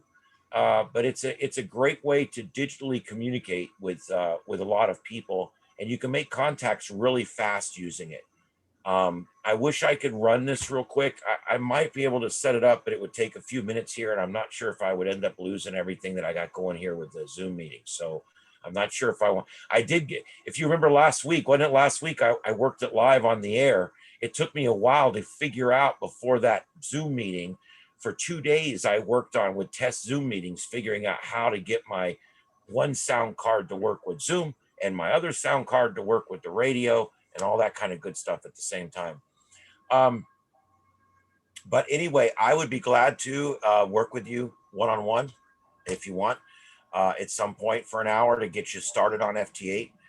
The one thing you just need to do is you need to have a connection to your radio.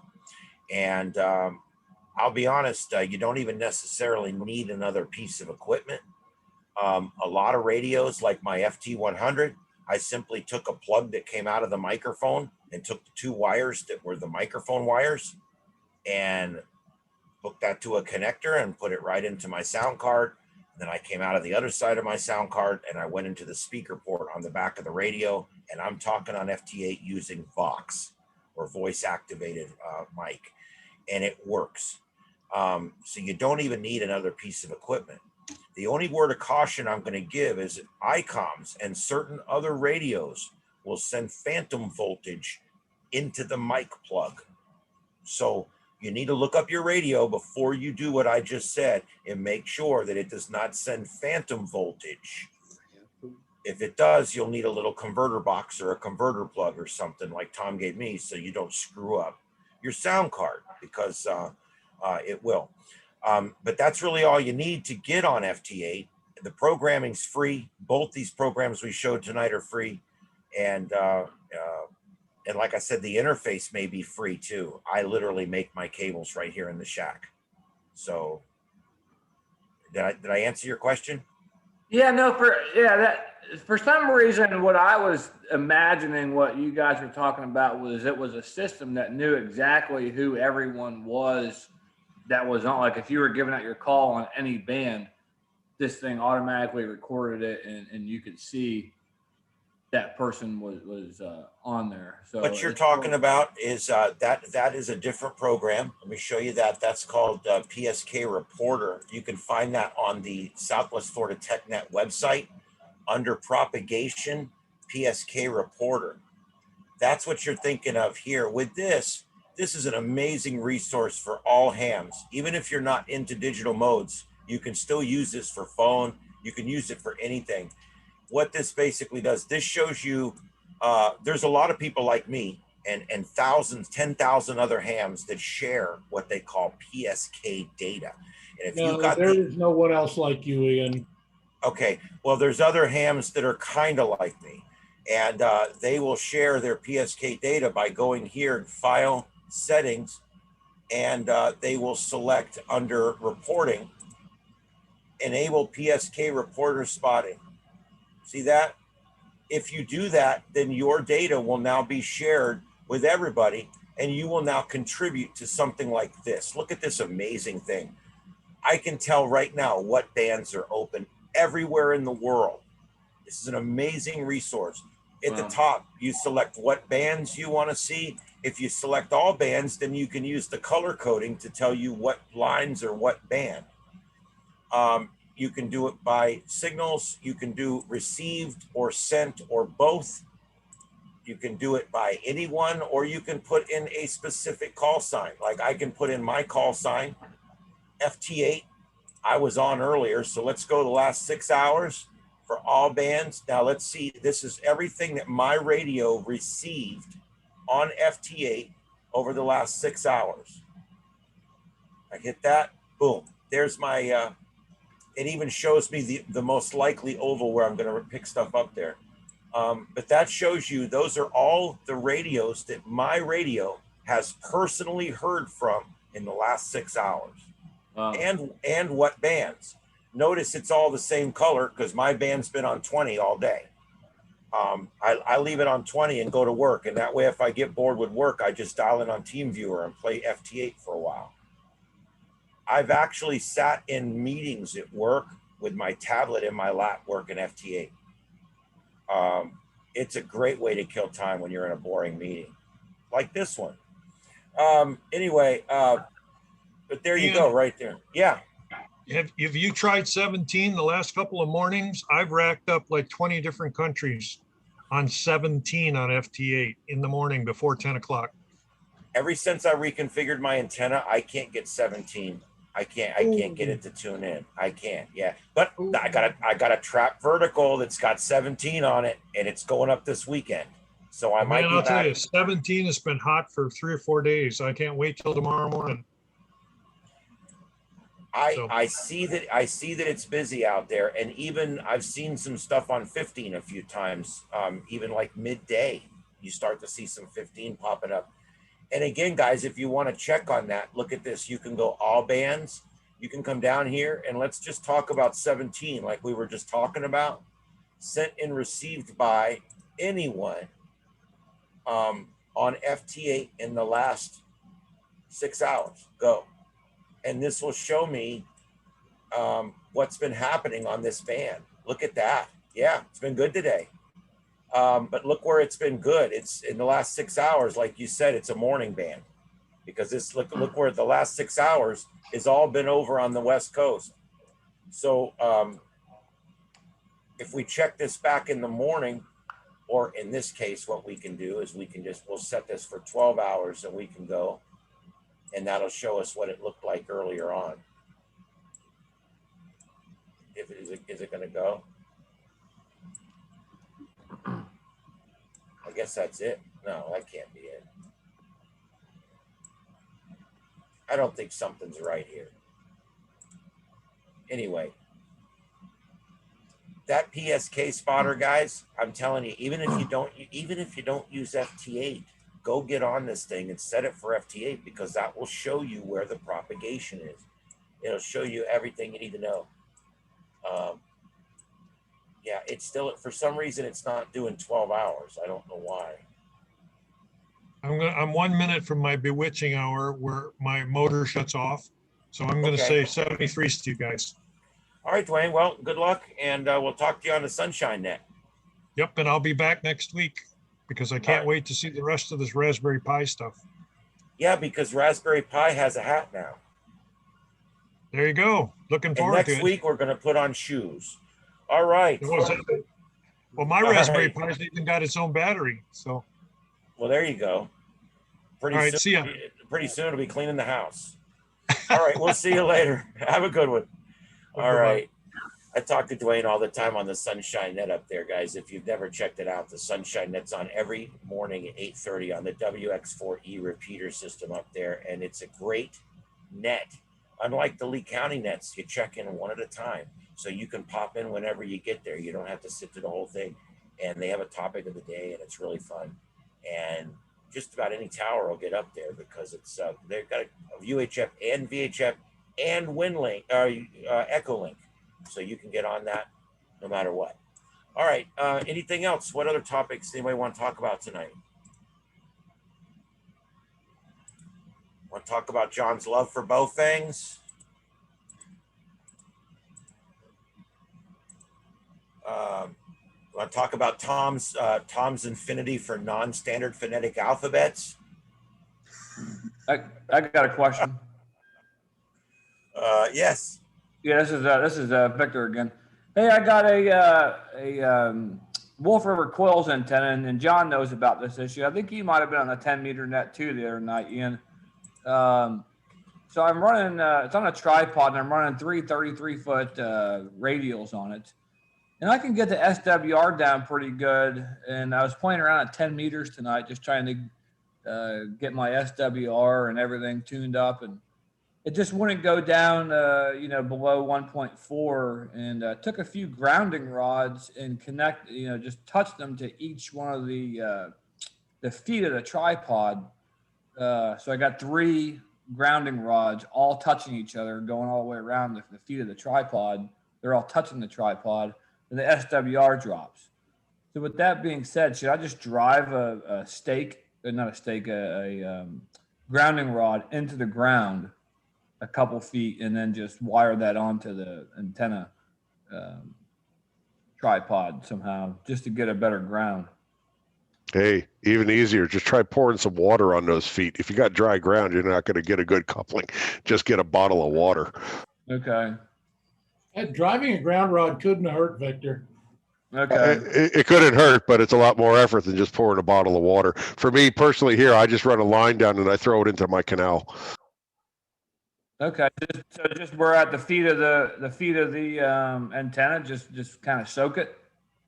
Yeah, right where it touches the ground. Just make sure you got so it has a good wet coupling to the dirt. Because my God, everything is so dry down here. I mean, if your sprinklers aren't running, the earth down here has got to be drier than talcum dust.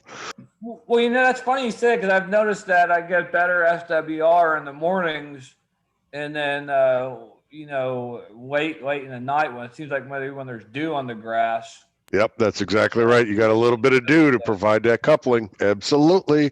Mother Nature is giving you free SWR benefits. How about that? Yeah. Okay. Lehigh Larry used to run a tripod with a screwdriver antenna on it, and he had 4 or 5 wires that were just attached to the tripod itself, and he'd just spread those out, and then he'd take his hose and just kind of sprinkle them in a little bit, and he would just run all night. Oh, that's good to know. So I'll just go out and I'll just turn the sprinklers on. Yeah, there you go. I mean, irrigation water in town is free, right? Yeah, well, I'm on a well, so it's double free. Summertime, you'll have rain every day. Okay. Oh yeah. Hey, Hold on, I gotta turn my sprinklers on so I can tune my antenna. Hey, have you guys seen the video on YouTube where I forget which one of the navies was doing it, that they were using a water stream off of the side of a boat as an antenna? They had the coax hooked, they had the center conductor of the coax hooked into the water stream, and they were using the water stream as an antenna. Check it out on YouTube. Sounds like fun. Also look up the one on a plasma antenna. That's neat. Yeah, but I don't know if I could do that here. At least I got a hose. I could make an antenna with a hose and a water stream. I don't know about plasma. I'm not ready for Star Trek just yet. Hey, Victor, this is Leo for, I run that same Wolf River coil. What I've also done is I've added another set of 33-foot ground radials to that. So I run a total of 6, and that seems to help a lot antenna a lot too. Just some little free advice. I was thinking about doing it because I actually talked to the people up at Wolf River Coils, because I cannot tune 80 on that thing. And I got the big coil. I can't tune 80 at all, and that seems to be the only one that I cannot tune. I can get down to, I don't know, 1.8, maybe 2 SWR. What whip do you have? The 102 inch one. Yeah, you should. If you take the whip all the way up and the coil, I would say about 75% of the way down, you should tune it. I can tune mine to 1-to-1. Okay. Yeah, I can get everything else. I can get like a 1.0 or whatever, just about. Sometimes 20 and 40 I can get perfect. But I guess I was really thinking of doing the extra 3 radials. And you got to remember that's a real high Q antenna. So on the 80 band, you might get a 1 to 0 on the top of the band and be out on the bottom. So just watch that. If you're going the whole band, you might need to retune it for the bottom of the band. Yeah, I've noticed that a lot. That one's real finicky. You got to kind of, especially on 10 meters, because it's such a big band, it goes up and down and up and down. You got to constantly move the thing. So I'm learning quite a bit about antennas with this stuff. You got stepped on, Tom. That's okay. I was just saying, for 80 meters, you definitely want to have a ground involved with that antenna. Okay. All right. Yeah, and you mentioned driving a ground spike in. That's the antenna that I have from Wolf River Coils is what they call their portable vertical. It doesn't show up on their products page, but it shows up on their shopping page. And what I did with that was took a 4-foot piece of rebar, drove it into the ground 3 foot, and then slipped a 3-foot section of galvanized pipe over top of it to give me enough height to get above my bushes, and then put my antenna onto that. And with all the connections, it grounds into my soil, and one line down, and I just drop it with a fishing weight down into the saltwater canal behind my house, and Yahoo, 1.1 wherever I tune it to. Wow. That's pretty interesting. Yeah, and that way too, I can slip the antenna on and off of that ground rod that's stuck in the ground. So when I go back north, I just pull the antenna off of it, and I leave the pipes, stuck in the ground. And that way, when I get back down here, I just slip the antenna coil over it, tighten down the thumb screws, throw the line into the canal, and I'm good. Oh, cool. Yeah, sounds like I'll be driving a ground rod underground tomorrow. Yeah, just check where your sprinkler lines and your electric lines are first, though, man. Oh my goodness, the last thing you want to do is pop a line someplace. Electrical, sprinkler control, or water control. Yeah. Could get exciting otherwise. But yeah, that's it for me. I appreciate the info. Okay. Guys, does anybody have Well, anything else? Tom and Leo here. I guess Tom's been asking me here about Buckingham meals, etc. And I know Leo's been kind enough to get Leo 4 has been kind enough to give me a $250 budget for that event. We're coming in pretty good right now. I'm about $235. Cool. Yeah, that'd make a heck of a lunch. Lunch, hell, man! I gotta feed 10 guys, five meals, because Brian's wife is donating chili on Wednesday, so they're making a homemade chili, but I'll have all the other accessories to go with that. You gotta have some shredded cheese and cornbreads and stuff like that to go with it. So it'll be a good lunch on Wednesday. I'd suggest postponing that lunch till Thursday. Yeah, well, Brian wants to get everybody good and gassed up to be there on Thursday. Yeah, I'm working on champagne béarnaise and hollandaise sauces for Wednesday and Thursday breakfasts, so we'll see. So you decided not to go with the wine sauce poached eggs? I'm actually looking at doing a egg and cheddar cheese souffle for one morning, and a sausage, bacon, cheese, and a shrimp, bacon, Swiss cheese quiches for another morning. Ugh, crustaceans in the morning. I'll be there.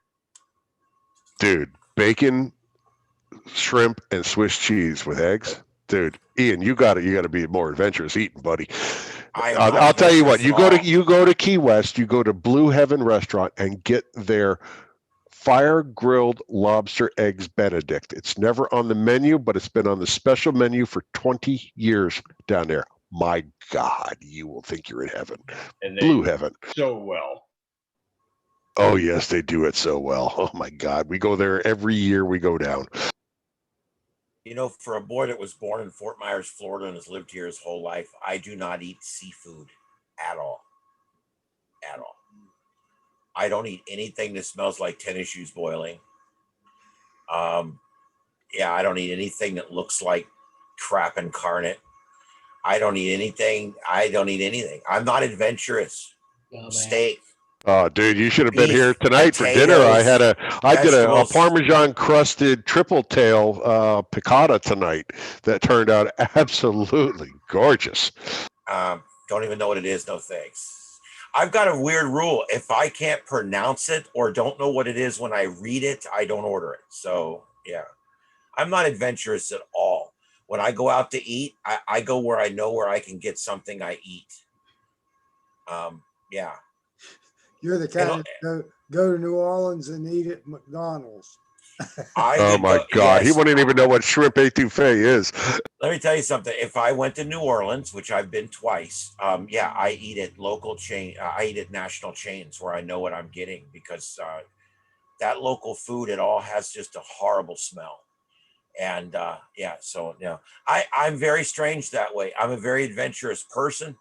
I do a lot of crazy things. When it comes to eating, I will only eat specific food when I know what I'm eating: chicken, beef, pork, turkey twice a year. You were never in the military, I take it. No, I was never in the military. Although I never got, it takes a lot of hot sauce to get an MRE down. But you can get crystals in New Orleans, which is the same as White Castles. Yeah, there you go. That's not so bad. No, they're not the same as White Castles. They're not even close. Close enough once you've been drinking all day. Well, there is that too. But then again, if you go up to New Jersey, you have to make sure that you stop at the White Diamond or the White Rose system, because that's the halfway house for the convicts getting out of prison. And they make the best damn cheeseburgers. And the way you order them is you want to order 3 rats with tails and cheese, because that's what they call them, is rat burgers. Oh my God. 3 rats with tails and cheese with salt, pepper, and ketchup.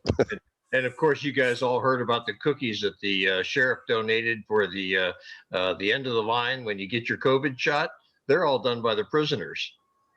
Sweet. No thanks. No thanks. I didn't eat mine. Ground up license tags. I mean, you're telling me you went to New Orleans and you didn't go to Redfish and you didn't go to Oceana on Bourbon Street and get the fire roasted oysters Rockefeller? Oh my God, those are so good. I don't eat any seafood at all. As a matter of fact, I don't like to smell it cooking or being consumed. To me, it smells like shit. I don't know another word to use. I'm sorry. Excuse me. Well, dude, you better move to Oklahoma or something like that, man, because you're in the wrong part of the country. Fine with me. I come down here and I do nothing but eat fish when I'm this close, because up in the mid-Atlantic, and certainly when I was living in New Hampshire, that's all we had was shit for fish. It was all cod. It was cod this and cod that and salted cod. I was like, man, can't we get any decent seafood? I would go to New Jersey to my hunting club events just so I could get decent seafood, because at least there it was within a day's flight of Miami and Florida to get fresh, decent seafood. Now down here, I can get hogfish and red snapper and black drum grouper. Oh man, yes sir. Hey, good thing he never smelled lutefisk cooking. I've not heard of that, but it doesn't sound good. It's a Swedish dish that they only make once a year for obvious reasons when you smell it cooking. But it's a form of salted cod that they tell me it's good. I don't know. Yeah, thanks. I mean, I will eat most seafood and most shellfish, but I have to draw the line at octopus and squid. If I use it for bait when I go fishing, I won't eat it. I will not eat bait fish. I do have to draw the line somewhere. Oh, I God. absolutely love fried calamari. Most Good luck with everyone that. does. Yeah, I'm just not one of them. My sister-in-law goes gonzo for fried, and I make a good one, but I just don't eat it. There's a lot of things that I will make for folks that I don't eat. Dip that stuff in a little marinara sauce. Yum, yum. Beets or red cabbage or the squid. I'll make it, and I make it for everybody. But I just will not consume it myself. I mean, my venison dinner, I go through probably 6 number 10 cans of that stuff at a venison banquet, but I just don't put it on my plate when I go to eat. I just feel like we're de-evolving here. This is getting worse. We're talking about food, man. It's the second most important thing in life, No, second to oxygen. We're talking about what some people in here consider food. But there's others in here that consider what you're talking about to be garbage that has just not been moved to the waste place yet. I can't. And that would be what, the McDonald's, the Burger King, and Wendy's of the world. You know what's funny is there's people out there that think that because they like something that's what everybody else should like. Everybody else. And I got news for you. When it comes to food, the best food in the entire world is made by Taco Bell. If you want to know the truth, I love Taco Bell. I think that's the best food ever. And I hear people talk, oh, I like this food, I like that food, I like this food. Okay, that's fine. I'm glad that you like that food. Awesome. I like Taco Bell. I can eat Taco Bell 6 times a week. Yes, my palate is ruined. I don't know why. I guess it was all the gases I breathed in as a firefighter. I don't know, but whatever. Could be it. Yeah. Could be it. You I don't never know. You never know. I like my fast food, and I like simple food, and I like a steak and a baked potato and some broccoli and cheese. Hey, there's nothing wrong with a steak and baked potato. I mean, I'm not saying that, but there are other options, additional options to increase that list of things you like. That's all. Yeah. Well. Yeah, give it a try once. If not, you spit it out and then go get a burger. No, anything that crunches like a shrimp. I watch people eating shrimp and I get sick to my stomach. It's like, you're eating everything, right? I mean, and I don't understand. You pull the shell and the vein out of it. Come on. You're eating it all. I don't care what you say. You're eating it all. Assholes and elbows. It's all in there. Hey, I like hot dogs too. All right. Well, and I have a ranking of hot dogs too. There are certain hot dogs I won't eat, but there are ones that I absolutely love. Growing up in the New York area, it's Sabrett's and Nathan's for me are my prime ones. Yeah. Smith's for sure. Yep. Another brand out there in all beef dog is Best's Frank. Primarily out of the New York, New Jersey area, but every once in a while you find them around. You don't want to hear it. I don't like hot dogs. I saw how they were made once, and I've never ate another one. I'm not going to go. I've seen the way they've made too. I've seen the way that they raise, cure, and make veal, and that absolutely makes me hungry right now. I don't eat veal. He never lived on a farm either.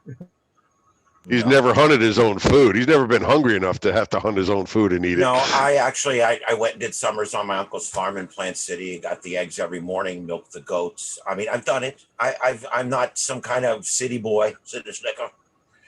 I mean, I've done it. I did it. But I would not be present when they were slaughtering something, or I would not eat anything that formerly had a name. Sorry. I mean, yeah, well, and you're right. I've never been hungry. You're absolutely right. True. Yeah, that will always change everyone's viewpoint on everything. Hunger always will. I mean, hell, I might get hungry enough to eat. I don't know. Eat the legs off the table. Well, yeah, all that too. Yeah. Hey, Leo, next winter field day, I'll get you a couple beef tongues from Indiana. Oh, no. We'll cook that stuff up. No, you know what? I can run right over. I can run over to the Eastern European market over here by Harbor Freight in Fort Myers, just off of Cape Coral Parkway. They have it right over there, right in the case, sitting there looking at you. And not only that, they have everything else there too. Yeah, they got tripe in there too. So if you want to have some beef tripe and beef tongue, there we go. Ian, you shake your head, but I didn't know what I was eating when they made me eat it. It's the best cut of beef ever. You could almost You can sue for that, dude. If they don't tell you what you're eating, you can sue for that shit. But it's almost well, great. Then what the hell is in Taco Hell? It's grade D beef. I know what's in Taco Bell. Grade D. It's the same beef I feed my cats, and they're hard cat food. grade D, but edible. Yeah, Grade D, but I but know what it edible. is. I know what it is. Maybe. Yeah.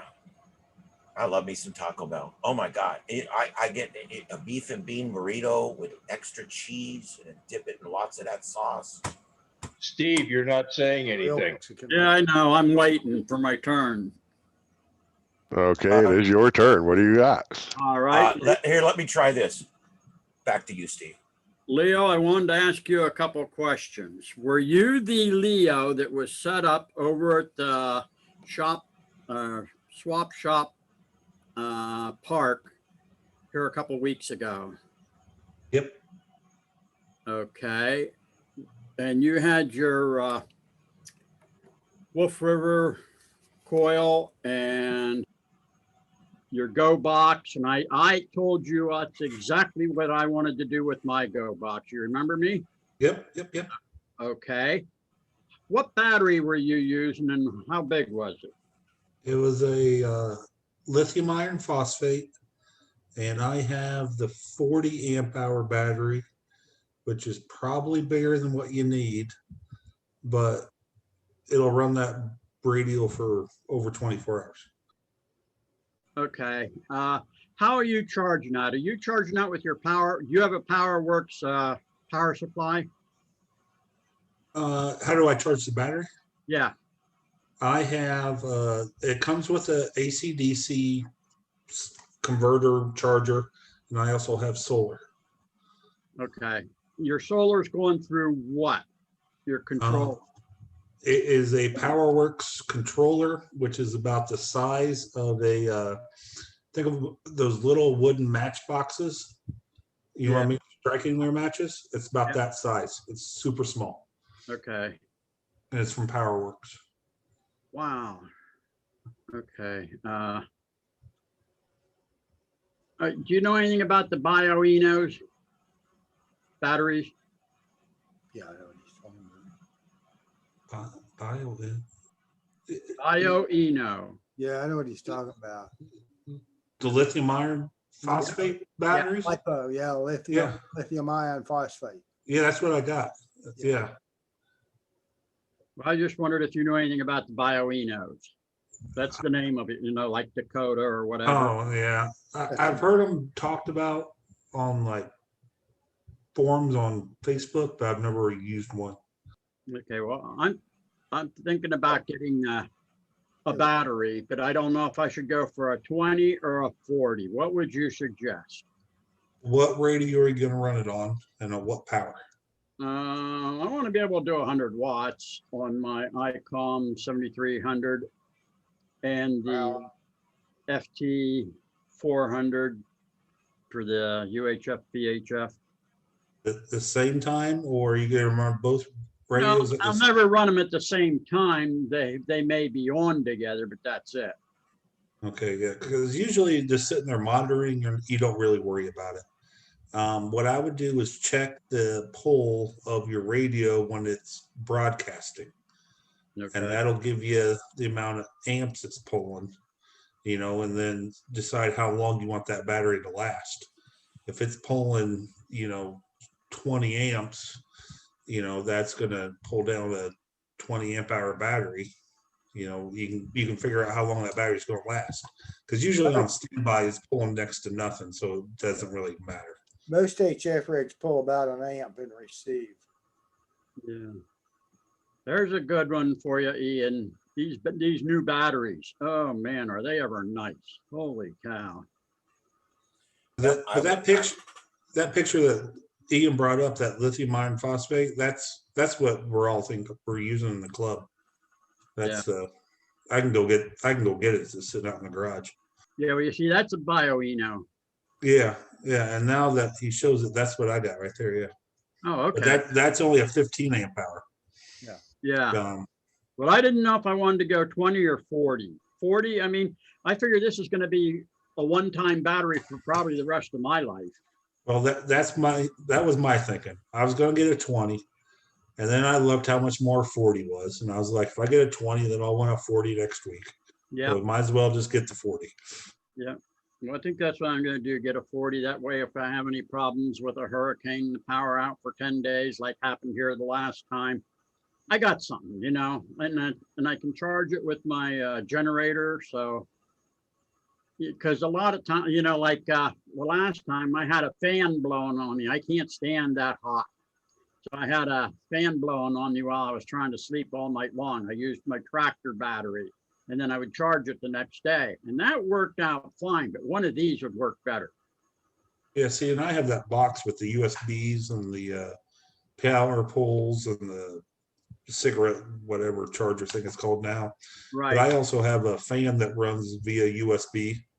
I got a little light that runs USB. So when we're doing field day, I clip that on the side of the table and arch that around so I can see better at night out there. Right. Well, I've got pretty much same type of setup you have. At least that's what I want. And the box is the same size, so I'm pretty much copying what you did. I love yours.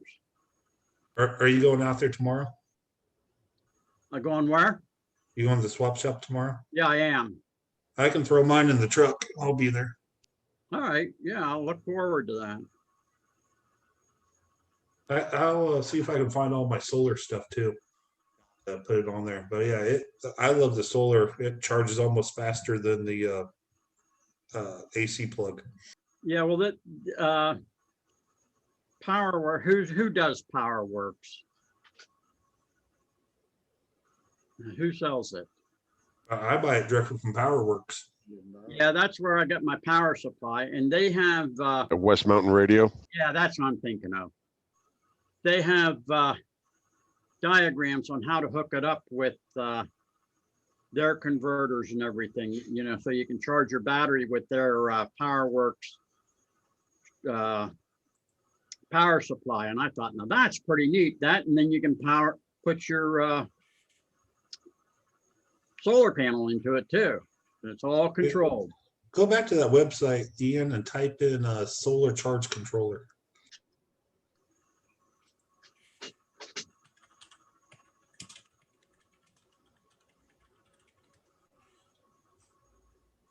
I got that first one right there for $30. Huh. Oh, yeah. And it's tiny.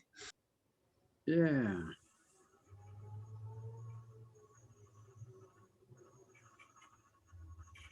Yeah, one thing you also want to get to for your Go box is the power gate. What that allows you to do is you plug your power supply into the one side of the power gate, you plug your battery into the other side of the power gate, and then you plug your DC loads into the third port of the power gate. And the power gate manages auto power switching between your power supply and your battery if you lose AC power, and it also tops off and refreshes your battery while you're on AC power in your Go box. That's exactly what I was talking about. Yeah, I got that, and then it runs down to a rig runner. Yeah, the power gate. Yeah, and I've got mine set up where I've got an output for 12 volt DC, an input for 12 volt DC, either from an external battery or from a feed from a solar panel array, so I can charge it either from solar or from an external battery or from a 12 volt output off of my truck or off of a generator. The 12 volt output also runs out to run my FT897 Delta. I've got two USB ports, one to run a little gooseneck light, one to run the cell phone charger, and then I've also got a cigarette lighter plug on it if I need to plug in, say, like a CB radio if I needed to get onto that band as well. Yeah. I actually went and made power poles for like everything.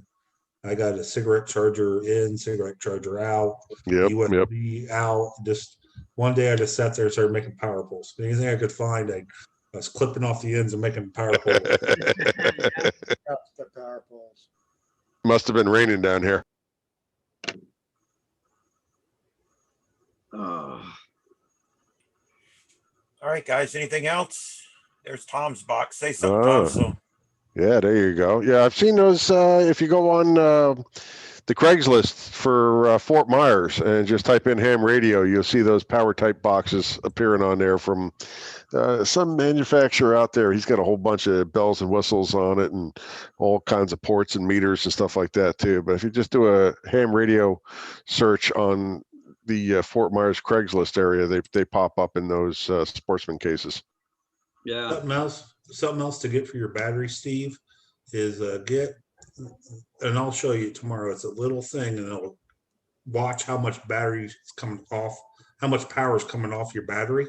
Yeah, I So saw you- yours. So you can see how much is left in that battery to see if you need to charge it or not. Right. I think I'm going to go with the 40. Be done with it. Yeah, the 40 is like the biggest small battery you can get. Once you get bigger than that, then you're getting into the big boy batteries. Yeah. If that Okay. makes sense. Well, the BioEnos have either your plus and minus coming off your battery for your output, or they've got one with that and a charger wire coming out too. You Yeah, familiar with? mine comes out as a power pole, and then the big power pole too. So I just use the power pole one. Yeah. And then when I charge it, I can back feed through my box to charge it. Yep. Well, that's what I want to be able to do too. And then someday I'll get a solar panel and I want to be able to charge it that way too. Yep, you can do all that. It's not that hard really, once you get it going. Yeah, Ian, you need to do something on this. That would work out nice. You can have everybody show their Go boxes and explain them and. let's do it. Let's do it. I'll plan it for 3 or 4 weeks, and we'll just do it. Yeah. Good subject. I know you're always I think looking it'd be, for stuff, and I think that would be a good one. so we'll call it portable operation. There you go. All right, let's do it. I'll put it on the schedule because I think you're absolutely right. I was sitting here thinking the same thing. This would be the whole thing of batteries and power poles and solar panels. I mean, we got a whole night here. We could talk about this stuff. Yeah. You probably got a couple of nights out of it too. Yeah. And I would say too, anybody that has the opportunity for the traffic nets or for any of the nets, just take your gear out and go get on the air out of your house, get up out of the chair and get outside, take it to a park, go sit in your driveway, just get your gear out of wherever it's normally set up and just make sure that you can set it up quickly and that it all functions. I ran into a situation earlier this week. I made it my trip this week was every morning for the NTS to go to a different marina around here in Cape Coral. And I ended up with a problem over at the Cape Coral Yacht Club where I got in a little too close to the water with my antennas and where the sailboats were all parked and the masts from the sailboats were causing me interference. I actually had to move in order to get onto the NTS. Oh, yeah. Yeah. It's good to take it out there, try it and find out, where it works, does everything work, first off, does it at least power up? And then can you get out and receive signals? And, I found, okay, this is not a good spot to set up here in this marina. I'll go set up in another spot in the marina next week. Yeah. And that sounds like fun to me. Like I said, it gets you up out of the chair and into the sun. Yeah. Well, I can't get in the sun. I got to stay away from the sun, but it'll get me up and around rather than sitting there watching TV. Well, yeah, you get outside, get in the shade, hey.